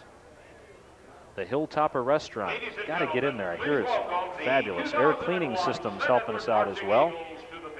DuraClean Home and Industrial Service, and Chardon Motors, special cars for special people. Metal Coatings International and Hamden Building Products. Burr Funeral Home and Western Reserve Agency Insurance. Chardon Auto Parts, Thrasher TV, Radio Shack, and RCA. Goulder Electric and Chardon Square Auto Body. Folks, if you get an opportunity, if you can't patronize these folks because you don't need what they're selling, at least pick up the phone, give them a call, tell them thanks very much for being a part of Chardon Hilltopper football, and because of them, we're able to bring you this game here tonight against St. Edward and Chardon. So we're going to take a quick break. When we come back, we'll have some statistics for you, and we'll have the second half kickoff. John and I will return right after this.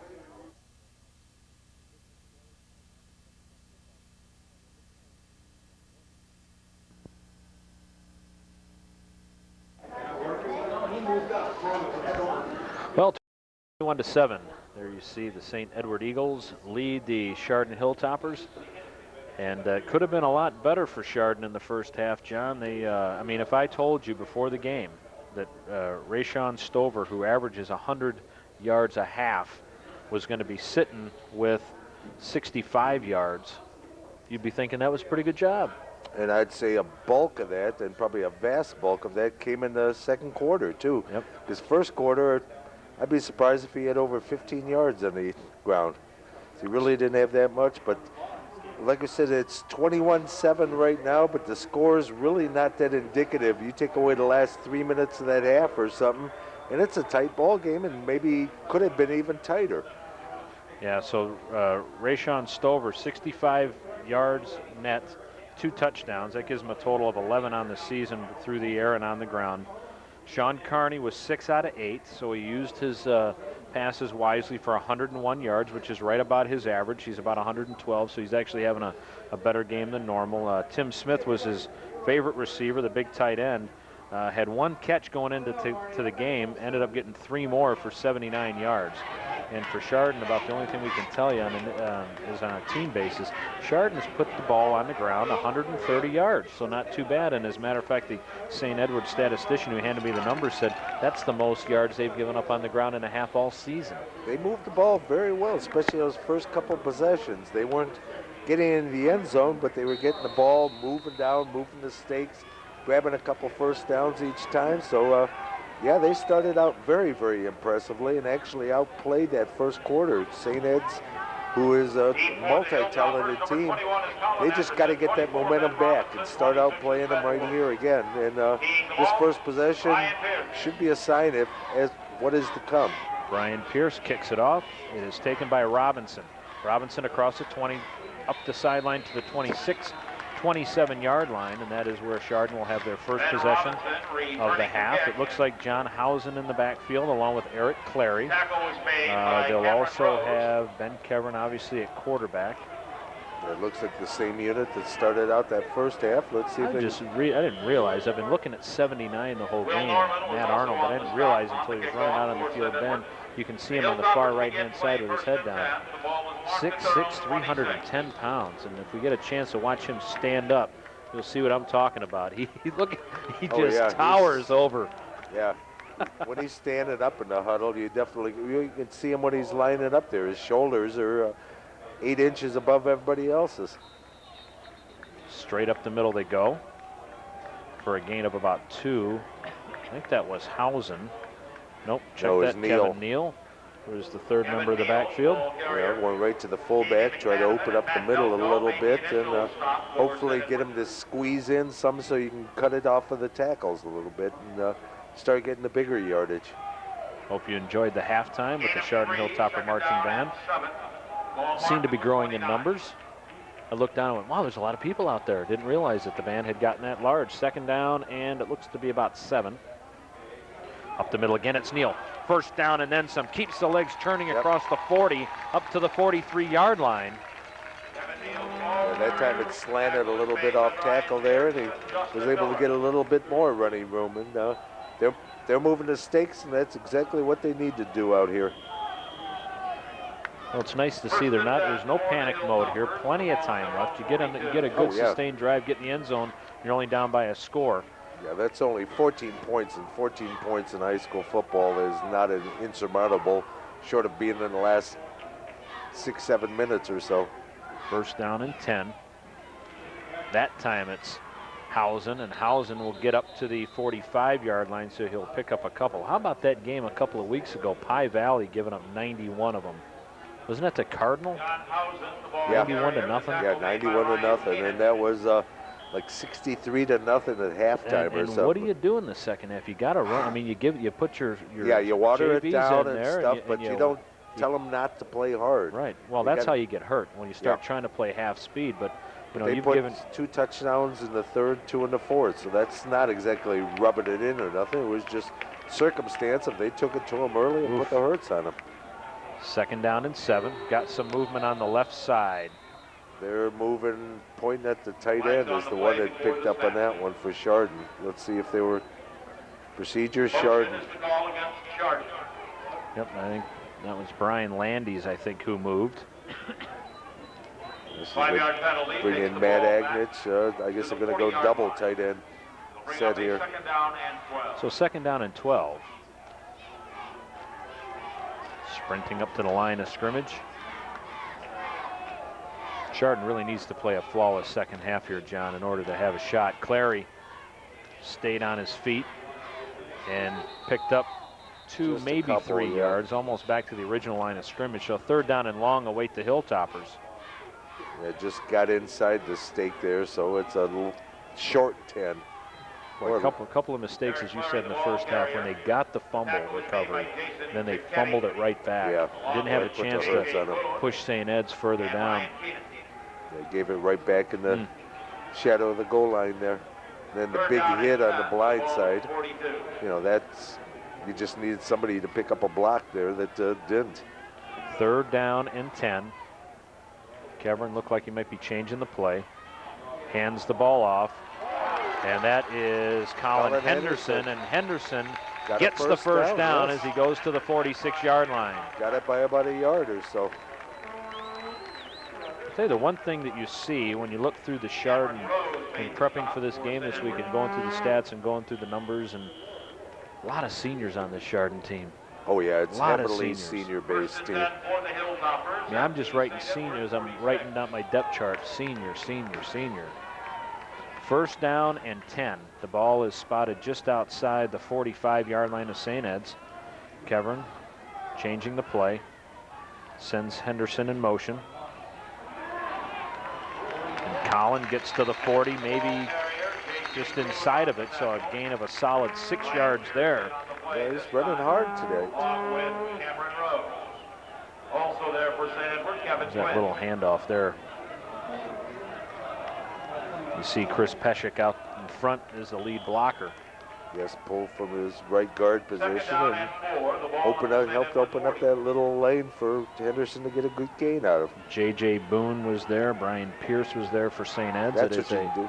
That's the type of carry that can open up your passing game for you when you get that 5-6 yards on the 1st down. Now the options are wide open as to what they can do.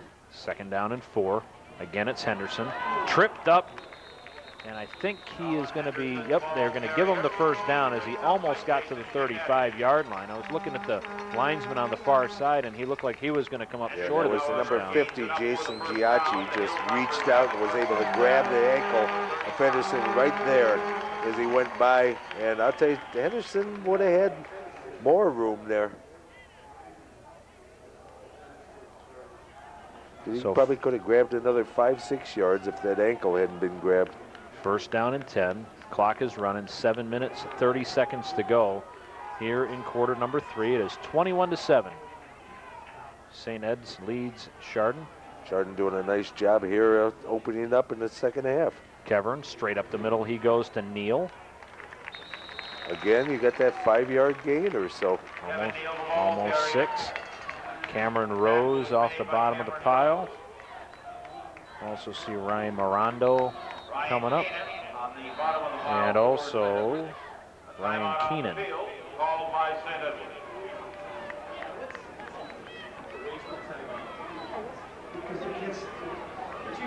And St. Edward is going to take another timeout. John Gibbons now, he's got the headset off, he's got the hat off, and he is not barking. Real happy, yeah. Yeah, you can see him. There's the Chardon huddle getting their instructions. So there's 2 timeouts left for St. Ed's as they are quick to burn a timeout, but John Gibbons just reading them the riot act in the other huddle. A very calm Chardon huddle, and why not? They're moving the football well. Oh, It'll be a Gibbons is 2nd down and actually 5. teaching them how to block. I saw him down there pushing on a guy with his hands, showing him this is what you got to do. You got to grab that offensive lineman and nullify him. Yeah, he's probably one of the more animated coaches in this high school area around here. 2nd down and 5. So 7 minutes and 1 second to go.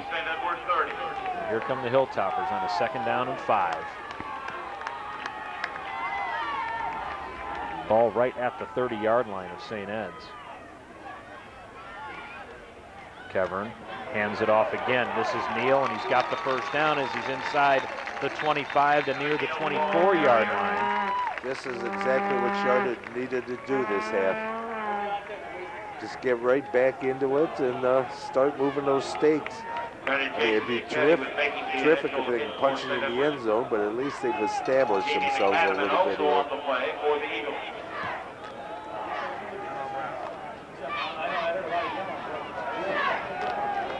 So first down and 10, ball just inside the 25-yard line, 6:40 to go, third quarter. Chardon on their way to using almost half of the quarter so far. Kevern on the keeper. Went behind Neal, faked the handoff, and tried to follow him into the hole, but the only problem was there's no hole there. Once Neal got there. Well, that was all bunched up through there. Again, the Ed's defenders just got good penetration and got actually across the line of scrimmage there. There was no pushback by the Chardon line at all on that one. McManaman on the tackle. Loss of a yard, second down and 11. Actually, almost 2 yards, maybe closer to second and 12. Lost 2 yards on the play. Well, we were on the turf before the game. The turf that you're watching on TV is as nice as it looks. I don't think it's as nice as the Chardon turf, but well, it's a totally different surface. But boy, is it nice! Yes, it is. Held up well. Clary now runs into a blocker. Now he squirts through a hole on the left side, and somehow picks up 3 or 4 yards as he'll get up to the 22-yard line. Yeah, that was again. They got deep penetration there. Clary was just able to find that little off lane to get into and run ahead. But now you got a 3rd and long, and well, you said this is field goal range, kind of? Yep, I think they're close to it, sure. The 40-yarder would be, it depends on how much they get on this play. You know, if they get half of it, then you may have to go for it, thinking, you know, that's a very potent 2-3 yards or something. You think about the first down, because you want the 6, obviously. 3rd and 7. Kevern rolls out, looking downfield, dumps it underneath, and it's picked off. Great interception, Ryan Keenan. That was a nice catch. It really was a nice catch. Tackle on Keenan made by number 71. He just had the position and stepped in front of Neal, who was the tentative receiver in that one. Matt Marshall was wide open down in the end zone, too. Kevern was under heavy-duty pressure and kind of sidearmed it out there. You can see Neal, number 33, waiting to get it, but St. Ed just stepped in front of him and took it. Colin Henderson on the tackle, so they a 7-minute possession for naught. 4:58 to go. St. Edwards gets the football back, and they hand the ball to Stover. Stover off to the races, and that will be a 60-yard touchdown. Lightning strikes just that fast. Wow. That was a herder. That was Chardon just going on a nice little drive, potentially going for a field goal, ideally more. Quick turnaround, and then you got that open up right there. As you can see, Stover gets the lane, cuts right through it, and he's gone, and there's nobody in Chardon's team that's going to catch him. Oh, my. Oh, my. Yeah, that was a big-time herder. Chardon was making stuff happen there, and all of a sudden it just turned right around, went from a potential 6 for them to 6 for Eds on the board. Ryan Pierce knocks it through. So with 4:48 to go here in the third quarter, the lead is now 28-7. And boy, you hang on to the football for 7 minutes, John, and you have nothing to show for it. And then on the next play, you got negative to show for it, actually. Yikes. Went from a potentially getting 6 yourself to turning 6 over to them. John and I will be joining you once again on October the 5th. You look at this Chardon schedule as we started to a little while earlier, and it is just a tough schedule. But we'll be back October 5th, a home game against Benedictine. After that, Riverside comes to Chardon, and Chardon travels to Madison, and then what could be a showdown for the conference title in the last week of the season potentially against Willoughby playoff South. for both teams, because South has really put it together this year. They got a good-looking squad up there, and they're playing some excellent football and beating some good teams and beating them soundly. Willoughby South comes off a 29-12 victory last night over Lakewood right here at Lakewood Stadium. They defeat a very tough Wycliffe team the week before that, 17-7. The only loss this year was to Mayfield, where Mayfield thumped them pretty good. Mayfield's a good, solid team. 53-20, and then South in the first week of the season beat Geneva 41-14. With a little mishandling and a kickoff. Henderson is able to react, though, and picks it up and brings it back to the 16 or 17-yard line. And that is where Chardon will get their second possession. Yeah, buried deep this time, though. We're going to have to get that offense back in gear and start getting those drives moving again. Hopefully they haven't lost any momentum, because I'll tell you, that does take the wind off your sails when the other team punches you right down like that, puts you a quick hitter on there for the 6. And they need to score in a hurry, and when you can't put the ball in the air, or that's not your forte, then it makes it even more difficult. They need a big play, and they need one in a hurry. Down 3 touchdowns, you can't afford the 7-minute drives now. 2 touchdowns, the slow drive was great. Now you got to hit a little quicker. Flags fly goes as back Kevin, in the screen pass. and he gets the ball to Marsher, and Marsher got a yard. Great pursuit. Everybody stayed at home for St. Ed's, but there's a flag on the play and probably a hold. Great defensive play out there. As you can see, the Ed's defender just took on the whole line himself, put it back, and was able to get a piece of the receiver, too. Miranda on the Got tackle. a holding. Chardon's going to be backed up even further. Miranda on the tackle. There you see 33. Watch the pursuit that he's going to show you. He's after the quarterback. He will find a way to make the tackle. The preliminary signal holding against Chardon.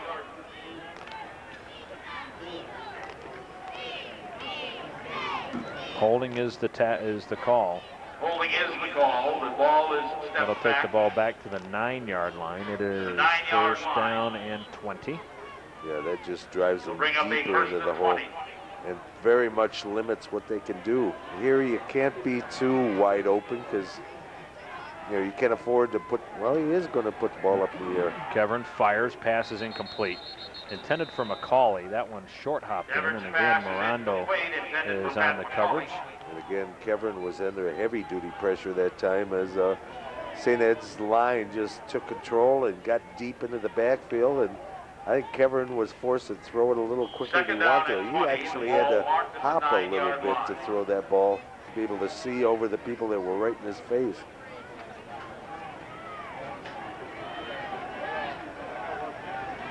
Second down and 20. Again to throw, being chased by 3 pressure. Eagles. He fires across the middle. That's completed to McCauley. And McCauley will take it forward. Progress will take him all the way up to the 19-yard line. So they get about half of the penalty back, and that'll bring up a 3rd down and 10, which is a little more manageable. Yeah, you can see Brian Pierce. I thought he was going to put a heck of a licking on McCauley that time after the reception, but he just went down low around the hips and made the tackle rather than burying it in his back. You can see right there. Flags fly as battles down the near sideline to the 34-yard line, but there is a flag on the play. Yep. Brian Pierce on the tackle. There is a flag on the play. And the way it's been here for Chardon today, I think he called it an eligible receiver. They're pointing St. Ed's way. And we've got, an eligible man downfield against Chardon. I'd like to see that again. Oh, goodness. We've actually got a little bit of more discussion with another one of the officials. I'll tell you, that's happened so many times tonight for Chardon. They get the one break, it seems, and all of a sudden there's a flag or a turnover or whatever. It just hasn't been there tonight. What are they going to do?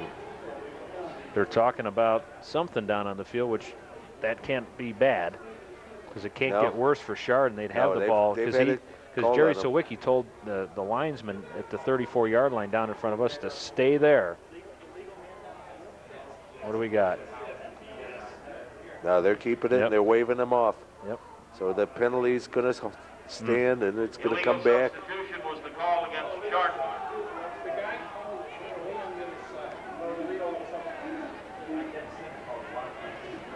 They're saying it was illegal substitution was the call.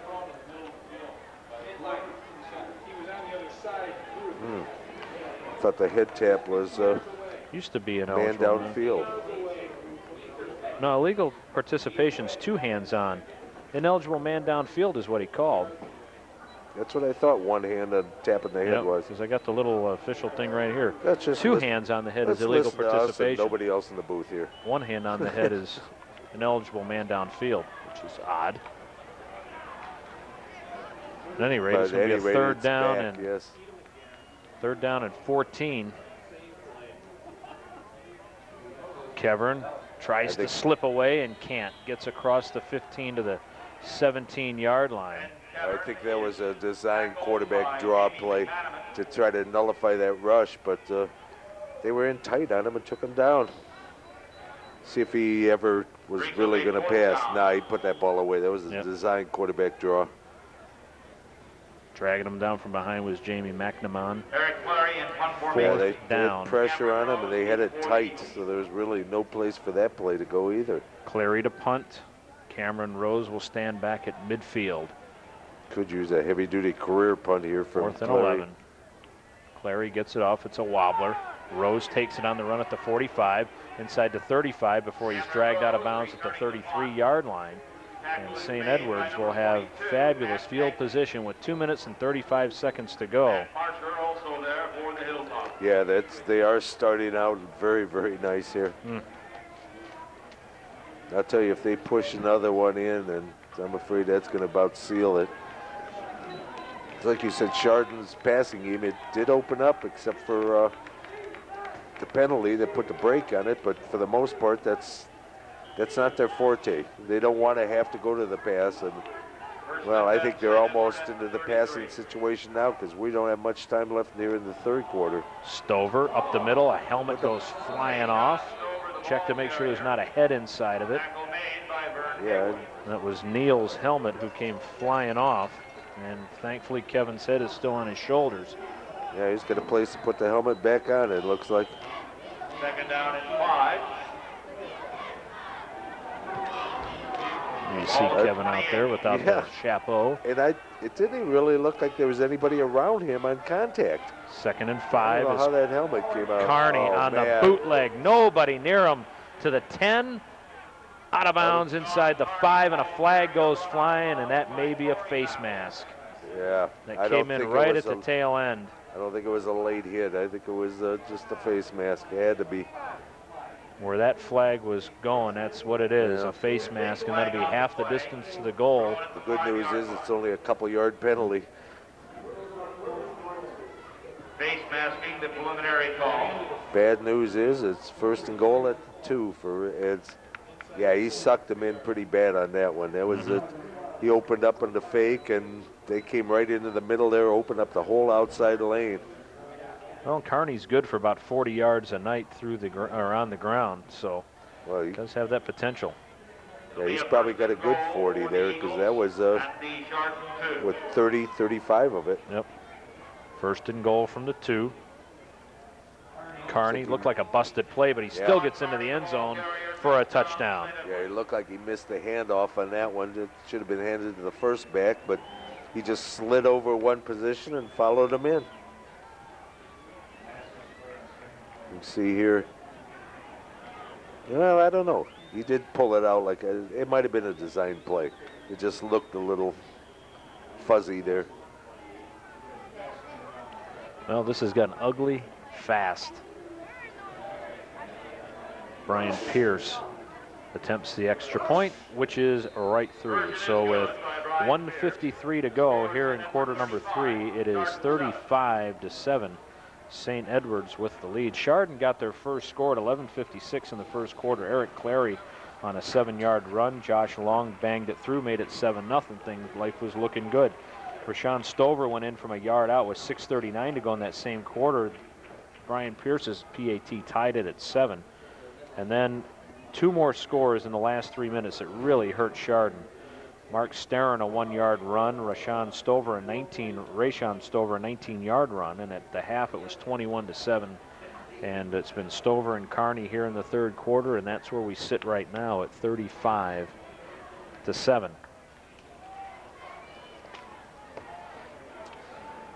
Well, if nothing else, the kick receiving team for Chardon's getting a workout tonight. Yeah, they are.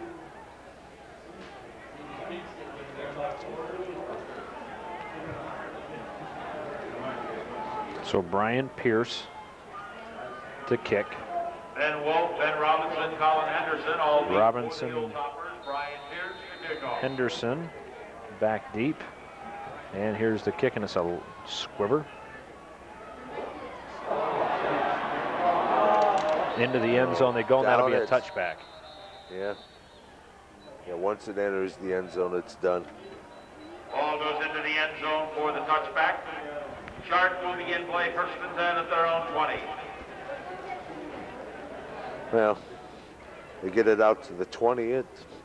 That's better than last time, I guess.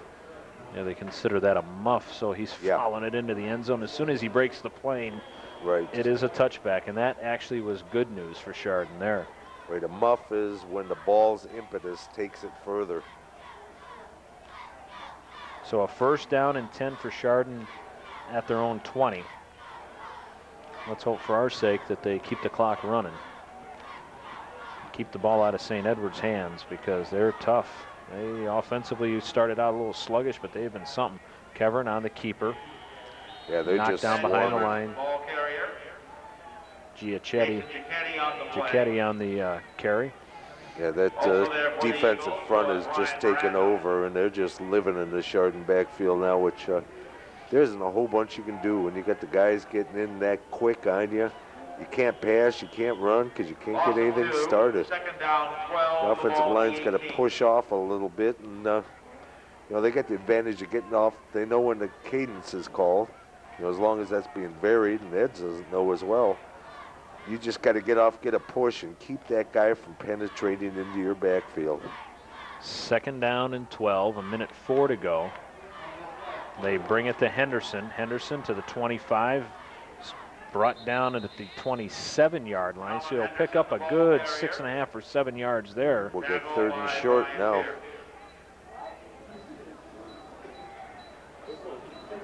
Out on the tackle for St. Ed's is Matt Belko. Unfortunately, it looks like we're getting a little words being talked down there. Almost after every play, you see some kid upset at the kid on the other team. That's why he was barking at Belko, because he was down. He thought that might have been a late hit because Brian Pierce was the man who made the initial tackle on the initial contact. It's about 3.5 yards, maybe closer to 4. Ball's on their 26.5-yard line. Kevern barks out the signals. And they hand the ball off, and that's Hausen. And Hausen needed to get to the stripe. If he gets the ball on the paint, that's a first down. Oh, it looks like he's marking it. They're marking it as a first down. I thought it was down a little bit, and he reached it out when he was on the ground, but that's not how the referees saw it. So I think they're going to ask for a measurement, but they shouldn't really have to. That should be able to be eyeballed when you got it right on the stripe. So the clock starts to run, and the third quarter is history. Well, it has been a rough 15 minutes for the Chardon Hilltoppers, the 12 minutes of the third quarter and the last 3 minutes of the first half, and that has found them down now by a score of 35-7 as we move on to quarter number 4. We will tell you that coming up after the ball game, we'll just have some of our final thoughts and preview maybe what we have coming up for you later on. As many of you know, the Count on Me campaign began in earnest last year. Though there's been a tremendous amount accomplished thus far, there are still major challenges ahead. New pledges are still needed. For those of you who have pledged, we'd like to ask if you haven't sent in your installment that you do so at this time. If you're able to accelerate or increase your participation now that you've seen what a fantastic community facility that Chardon does have, please do so. There's still a tremendous amount of work to do. We appreciate your support thus far and encourage you to pledge as much as you can. Can we count on you is the real question. Please send your pledge in installments to Post Office Box 798, Chardon, Ohio. That's the Count on Me campaign, and that is quite a facility, isn't it? Yep. This is a gorgeous. We'll go from nice to nice. Yeah. You know, it's kind of, I guess, all school sports have elevated to the level that they are bringing better and better fields because quite honestly, I think there's a lot of facilities out there that just reached a certain age where, you know, they need to be replaced. First down and 10 for the Toppers. The ball's at their own 30-yard line. Straight up the middle they go. That's Dan Painter. And Painter will get about 4 yards on the ground. Yeah, it's turned to the point where the score 35-7, 1 quarter left. It's turned into a point of where you're playing for pride right Well, now. and I think along those lines, this is what you do best. You may as well try to, Yeah. you're out of the ball game, Yes. you may as well try to hone those skills. We've got an equipment problem, and that looks like Eric Clary. Yeah, it's a 20-something, which, as we know, and we highlighted right at the beginning, Eric's 29 tonight. Called his number several times this evening, his new number. That was who that was. Puts the hat back on his head. I'm guessing he might want to keep 29. It's done him well. We have a eagle in a golf cart. How often do you see that? Oh, on the far side. Yeah. I've seen mascots before, but never ones that had to be carried around in a cart.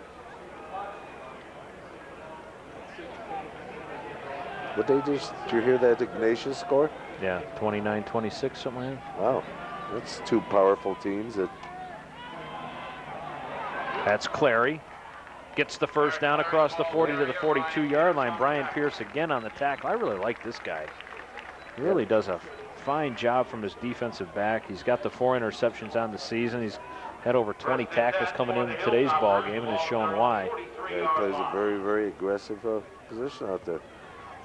11 minutes and 7 seconds to go. Ben Kevern doesn't like what he sees, and he will take a timeout.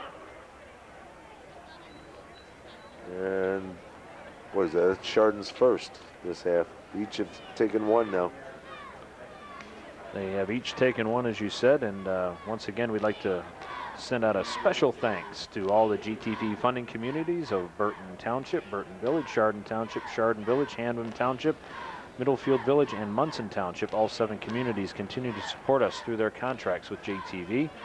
So we're thrilled to be able to continue to bring you local public service programming with a special emphasis on those communities. Thanks again for supporting GTV, and thanks to our viewers for their support. The response has been absolutely wonderful. If you like our programming and live in an area presently not funding GTV, please let your local officials know of your interest. We'd love to program for you as well.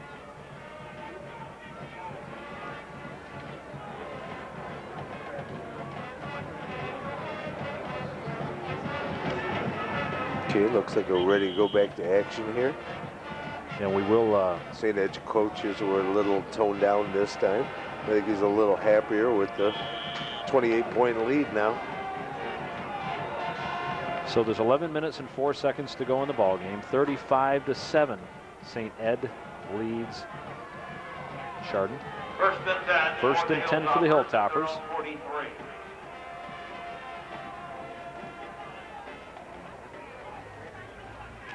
Painter gets to the 45 and stretches ahead for another sure yard. does. Got just outside the 46-yard line, so he'll pick up 3 yards on the first down play, and that'll make it a 2nd down and 7. You hear the little chanting. I tell you, it's quieted down next door to us as well, where we got the Chardon coaches. And they were into the game a little earlier, but we don't really hear much of them on the other side of the booth here. Couple of tough breaks, couple of tough calls that didn't go their way, and that hurt them. And then costly penalties, turnovers and penalties have been. Oops. Speaking of turnovers and penalties, I suppose that's my fault again. That's your fault again. Yes. Make it a 2nd down and 12. Schussler moved about a half a count too early, and that'll move it back to make it a 2nd down and 12. Ball at the 41-yard line. Brian Landis brings the play back in. He's been splitting time there with Matt Agnich. Actually, they've gone a few formations where they've gone to double tights. You got Marsher in at the other tight end. They've been running a lot of double tights formations tonight. Kevern hands the ball straight up the middle. That's Painter. He leaps across the 45 to the 46. Almost dropped that football. Was not a clean handoff, and he did well just to hang on to it as well as picking up a few. He tried to roll for another 4 or 5 yards, but somehow I don't think it, oh yeah, that's juggle. Something fierce. We'll watch him roll for a little more. So he picked up 5. 3rd down and 7. 9:32 to go. Well, they got it marked as like 3. What's that? They got it marked as a gain 3. No, he was sitting at the 41-yard line because of the penalty. That's right. I'm sorry. Showing blitz, but backing off it. Here's Clary. Got the corner across midfield before he shoved out of bounds. Oh, almost didn't get the corner. Inside the 49 to the 48.5-yard line. So about a yard and a half shy, and obviously you're going for it at this point in time. Oh, yeah, you have nothing to lose here. And field position-wise, as you can see, Justin Miller of St. Ed's almost getting him.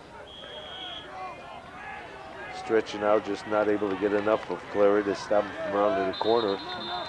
Yeah, you've got a point where you just want to get some more points in the score. Try to make the score a little more respectable. Chardon going to take another timeout with 9:14 to go in the ball game.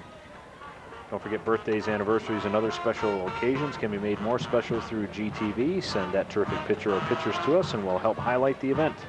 Please enclose a self-addressed stamped envelope. Once again, our address is GTV, Post Office Box 336, Chardon, Ohio 44024. Have you ever had any of those embarrassing birthday photos up on the site GTV? for you? Yeah? No, I sent one in for my son once. Oh, did you? Yes. How did that go over? He don't care. It was a series of baby shots, if I remember correctly, or age progression. I don't remember. That was a couple years ago. I just know I won't do it again. Yeah. It's because he's getting to be as big, if not bigger than you by now, right? See? It's got you worried. Yeah, but he doesn't have that meanness factor I have going for me. 4th down and a yard and a half.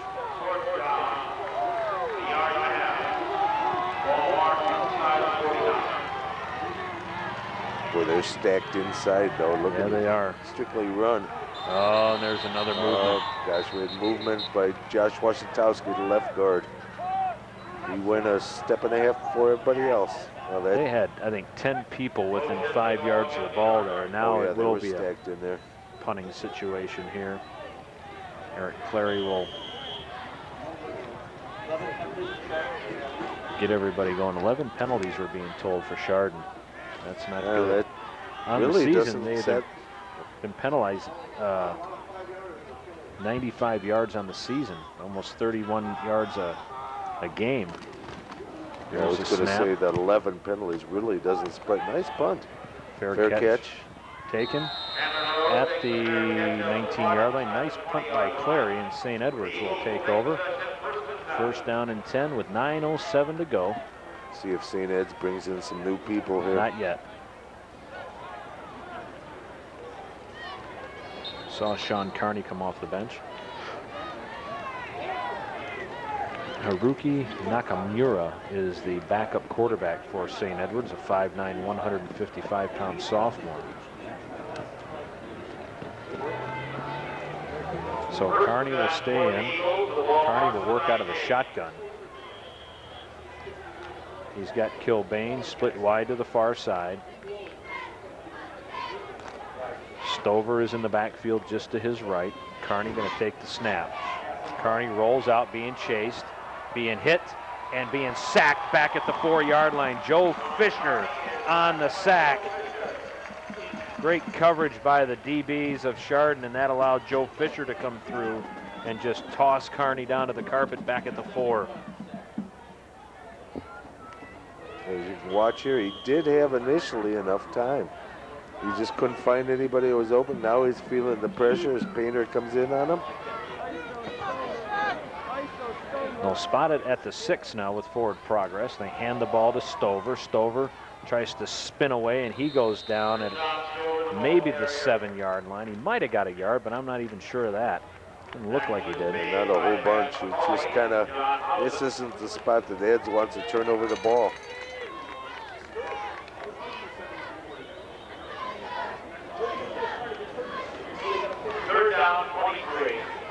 Third down and a bus ride. 23 yards to go. 8:02 to go. Colin Cadens hopefully pick up a little bit of. He's going Carney looking for Kilbane, and he almost had the ball. That would have been a 1st down if he could have reeled it in. On the coverage was Tim Coy. Well, he did lay that pass right in there. That was a very catchable ball. See, it should be come out right in front of us here. See Coy under coverage. He just lays it over nice and high, right through his hands. And Coy might have got a little bit of an arm in there too. Think? Might have, just leaning on that left arm a little bit.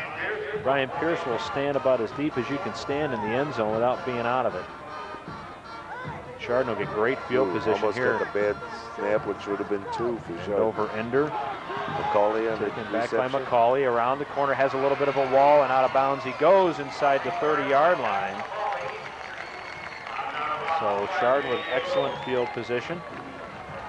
Tackle for St. Ed made by J.J. Boone.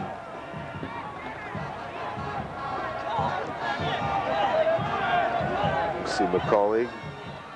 Bring it back here, just turns on the jets, goes to the outside.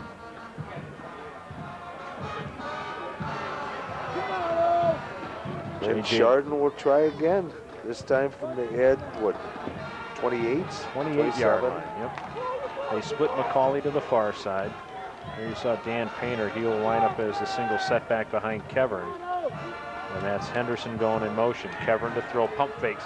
Throws, has a man wide open at the 10, to the 5. Touchdown, John Housen.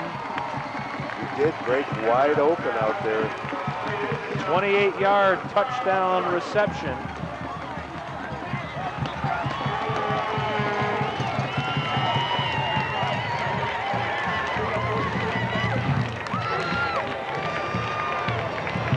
Yeah, he just went to like a down and out and took it down the field. So looking ahead there, Craig, what do you think? We got the onside kick possibility coming sure up, you'll or? do that, right? Josh Long in.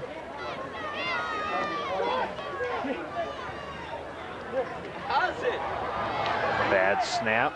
Kevern fires it. It's intercepted. So the PAT is no good.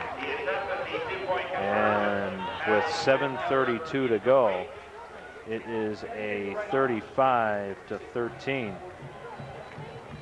So St. Ed guy just came in for that right side of the Chardon extra point team, came in totally untouched out there. That is Ben Kevern's first touchdown pass of the year, Mr. Walsh. And Housen the recipient. I suppose I could believe that. They've kind of done it through the ground, and there's been no reason to go to the air. And then when they got down against Brunswick, it was just kind of too late to go to the air. So 7:32 to go in the ball game. Chardon trailing 35-13. Well, I think when they look at the films this week, it'll be just a look at some missed opportunities and some mistakes that we'll be able to look back and say, you know what, we still may not have won the game, but boy, it sure would have been a lot more closer on the scoreboard. Very much so. And it's a lot of the holes and jumps and stuff that have really hurt them. Learn to ball those fingers up a little bit rather than grabbing a handful of shirt. You can get away with those inside somehow or another, but when you get to out in the wide open areas, you can't be grabbing hold of the jersey anymore. Referees are going to see that and call that on you. So Josh Long to kick off. Stover will stand back at his 20. I think if you said several times, you'd be surprised if he gets it. Haruki Nakamura. Gotta look at the lineup. Outback. Look at the lineup. Do you think they expect an onside kick? It's the good hands people. Oh, and it's taken by. Did you see how bunched up they were? Chuck Soroka, who is a wideout, is able to recover that. And there wasn't a guy over 180 pounds on the field at that point. You know what? Here they come. Maybe hit that a little bit too hard, huh? Yeah, you got a little too high too, where it was easier to catch. And you almost got to get that on the ground where it takes some funny bounces sooner. Soroka did the right thing just covering it. John Curran is in at quarterback, number 1. And then Damian Pride is the ball carrier. So John Curran will come in to take over the reins. He is a 5'9", 160-pound sophomore.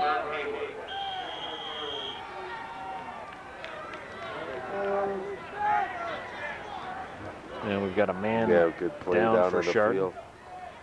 See McCauley tending to him, but Might be one of those dreaded leg cramps that you seem to get this time of the year. That's Landy's coming up off the turf.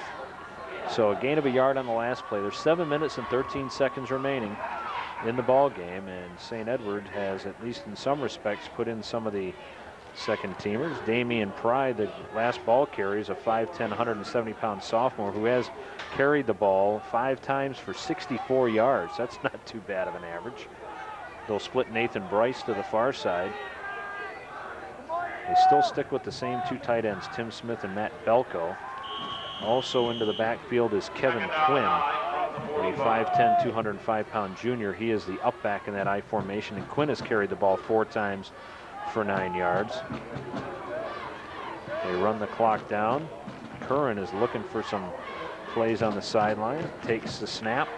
Boy, it seemed like it took forever. Pride again jukes his way across midfield and into Chardon territory, close to the 48-yard line, where he is brought down. McCauley on the tackle, and Dan Clark.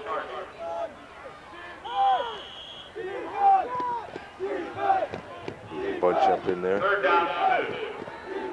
All 48 of Chardon. Actually, Corey Battles got the worst of that hit.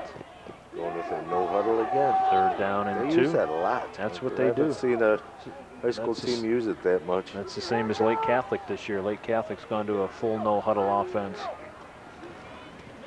This time it's the up back Quinn. Quinn gets the first down as he stretches to near the 45-yard line. On the tackle. Yep.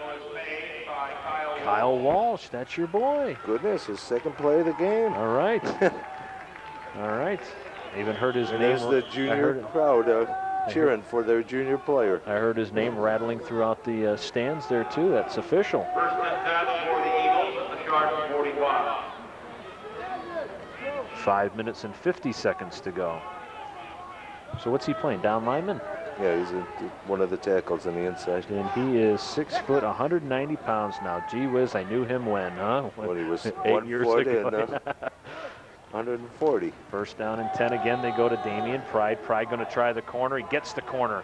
Gets to the 40, shoved out of bounds, and took out the... Oh, took him out big time. I tell you what, that's one of the most violent hits I've ever seen. One of the guys on the sidelines take. He got knocked for a loop.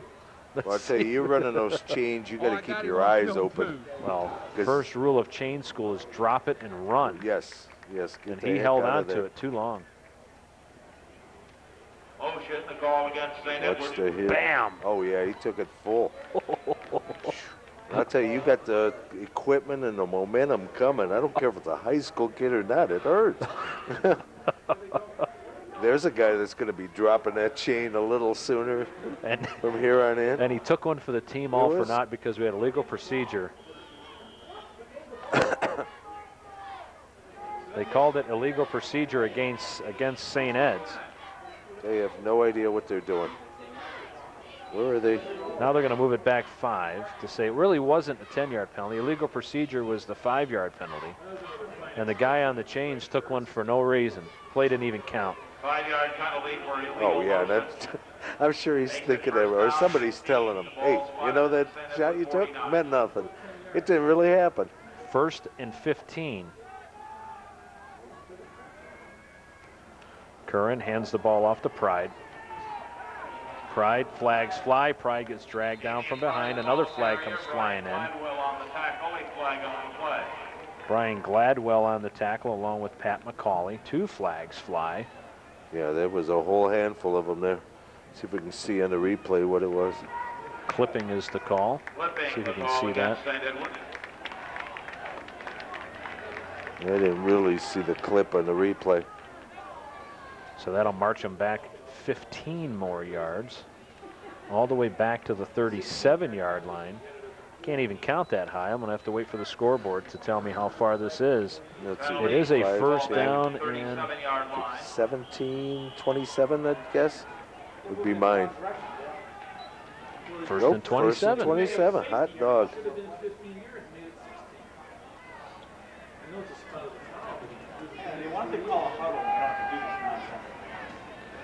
John Curran under center again. Hands the ball off. Damian Pride across the 40 to near the 41-yard line. That'll bring up a second down.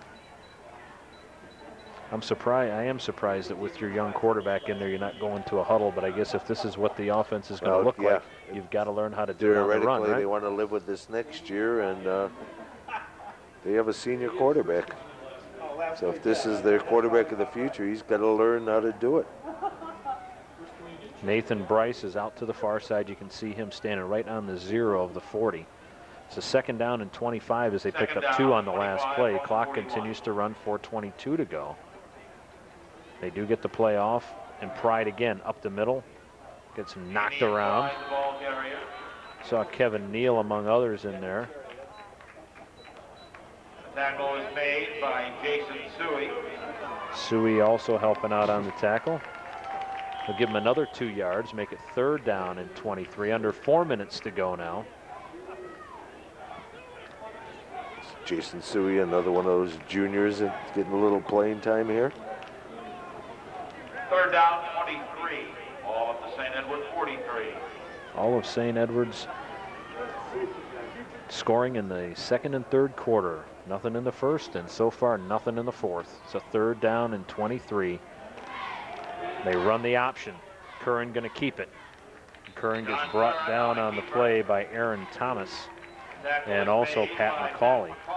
Offensively for St. Ed's this year, they really don't have a quarter where things go bad. 43 points they've scored in the 1st quarter, 24 in the 2nd, 33 in the 3rd, and 31 in the 4th. 131 points coming in for a 43-yard average, or 43-point average, so it's going to be a little less than that tonight. Tonight, 2nd and 3rd have been their best. Yep. 4th, they've kind of coasted. 1st, they never really got started. Pierce's kick is a wobbly one, taken by McCauley. McCauley stutter steps and finds a little seam up the middle, gets up to the 30-yard line, and the pile moves him forward to the 32-yard line, and that's where Chardon will take over now. 1st down and 10 with 2:45 to go in the ball game.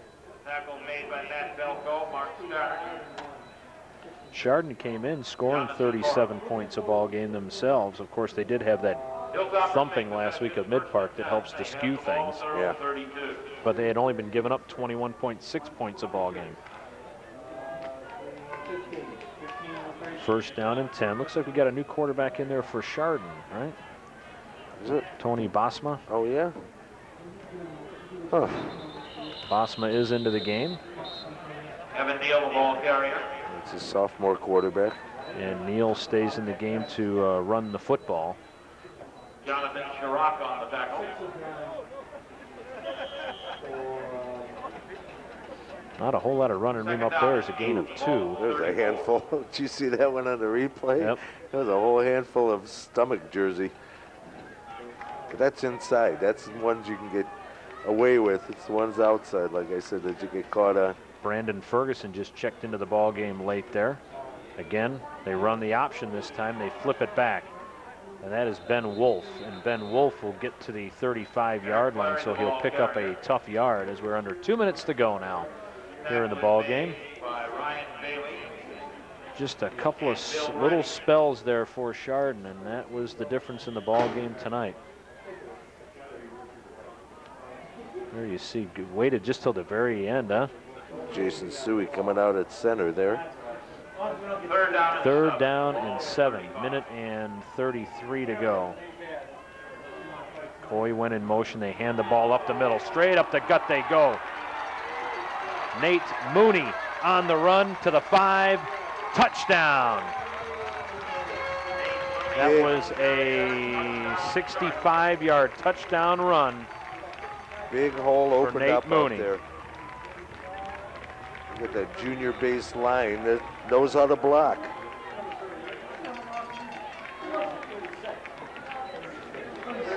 Kicked it open there right in the middle. Look at that. Just a huge lane to run through.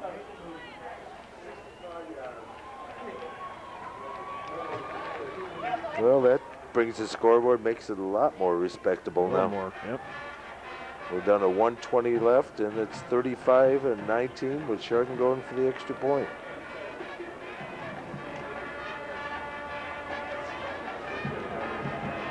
So Josh Long in to attempt the point after. And they fake it. Kevern looking, fires, has a man, touchdown. Into the corner of the end zone they go to Brian Landis. 2-point PAT is good, and it is 35-21 with 1:20 to go. So they are not rolling over by any stretch. Second team comes in and fires a touchdown right at this St. Edward team. Let's check this thing out again.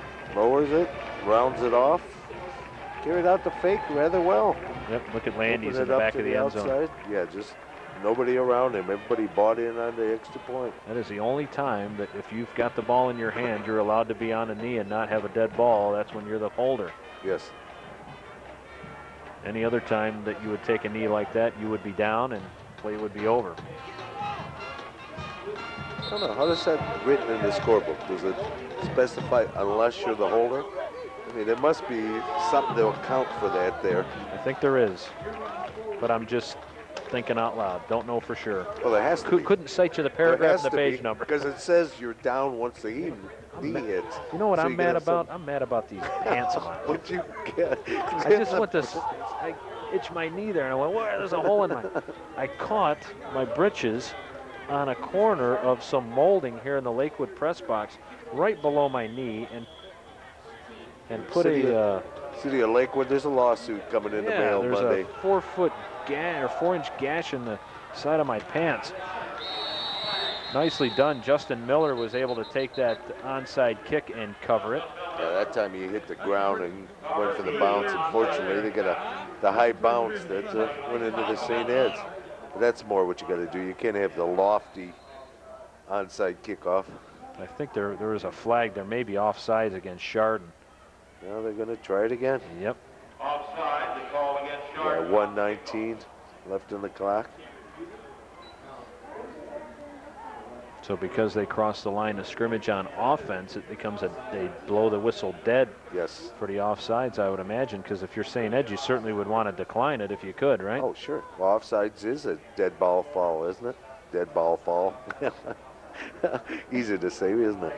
You need to tell me if this team's outside and you run it back to touchdown, you have to take it. So 1:19 to go, 35-21. God, look at how bunched they are. Now they got two deep net. One came off the sideline. Here they come again. Oops. Did that go one, 10 yards? I don't think it though? went 10 yards before it was recovered. Let's see who's got it.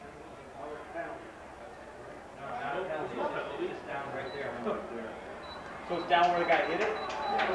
So they'll give the ball to St. Ed's at the 44-yard line. line. But it got touched right at that spot where they spotted it. The onside kick. Seen some odd things tonight in this game, haven't we? Yeah. Well, it's been a kind of a quirky game. So first down and 10. New quarterback is in there, Haruki Nakamura, as we had anticipated. And he's going to roll out. Oh, and down he goes on a good tackle there. Ben Robinson. Ben Robinson.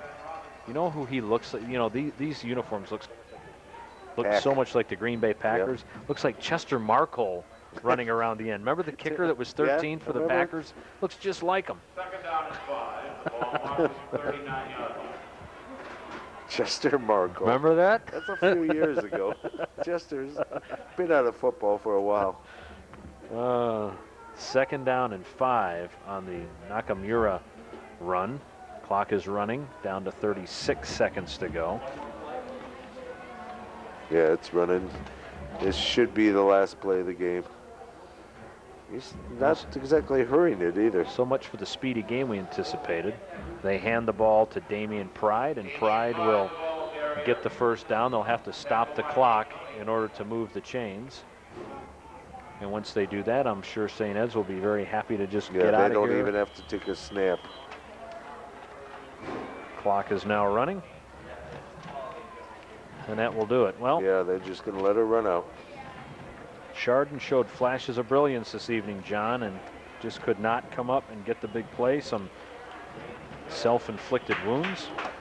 Yeah, they had their opportunities. They were in it, and then the penalties or a turnover would kill them, and then they'd start to come back in it again, and what happened again, it just wasn't their night. They just made too many errors, and when you play a team of the caliber of St. Ed's, you can't be making that many errors, and they're just going to come back and haunt you big.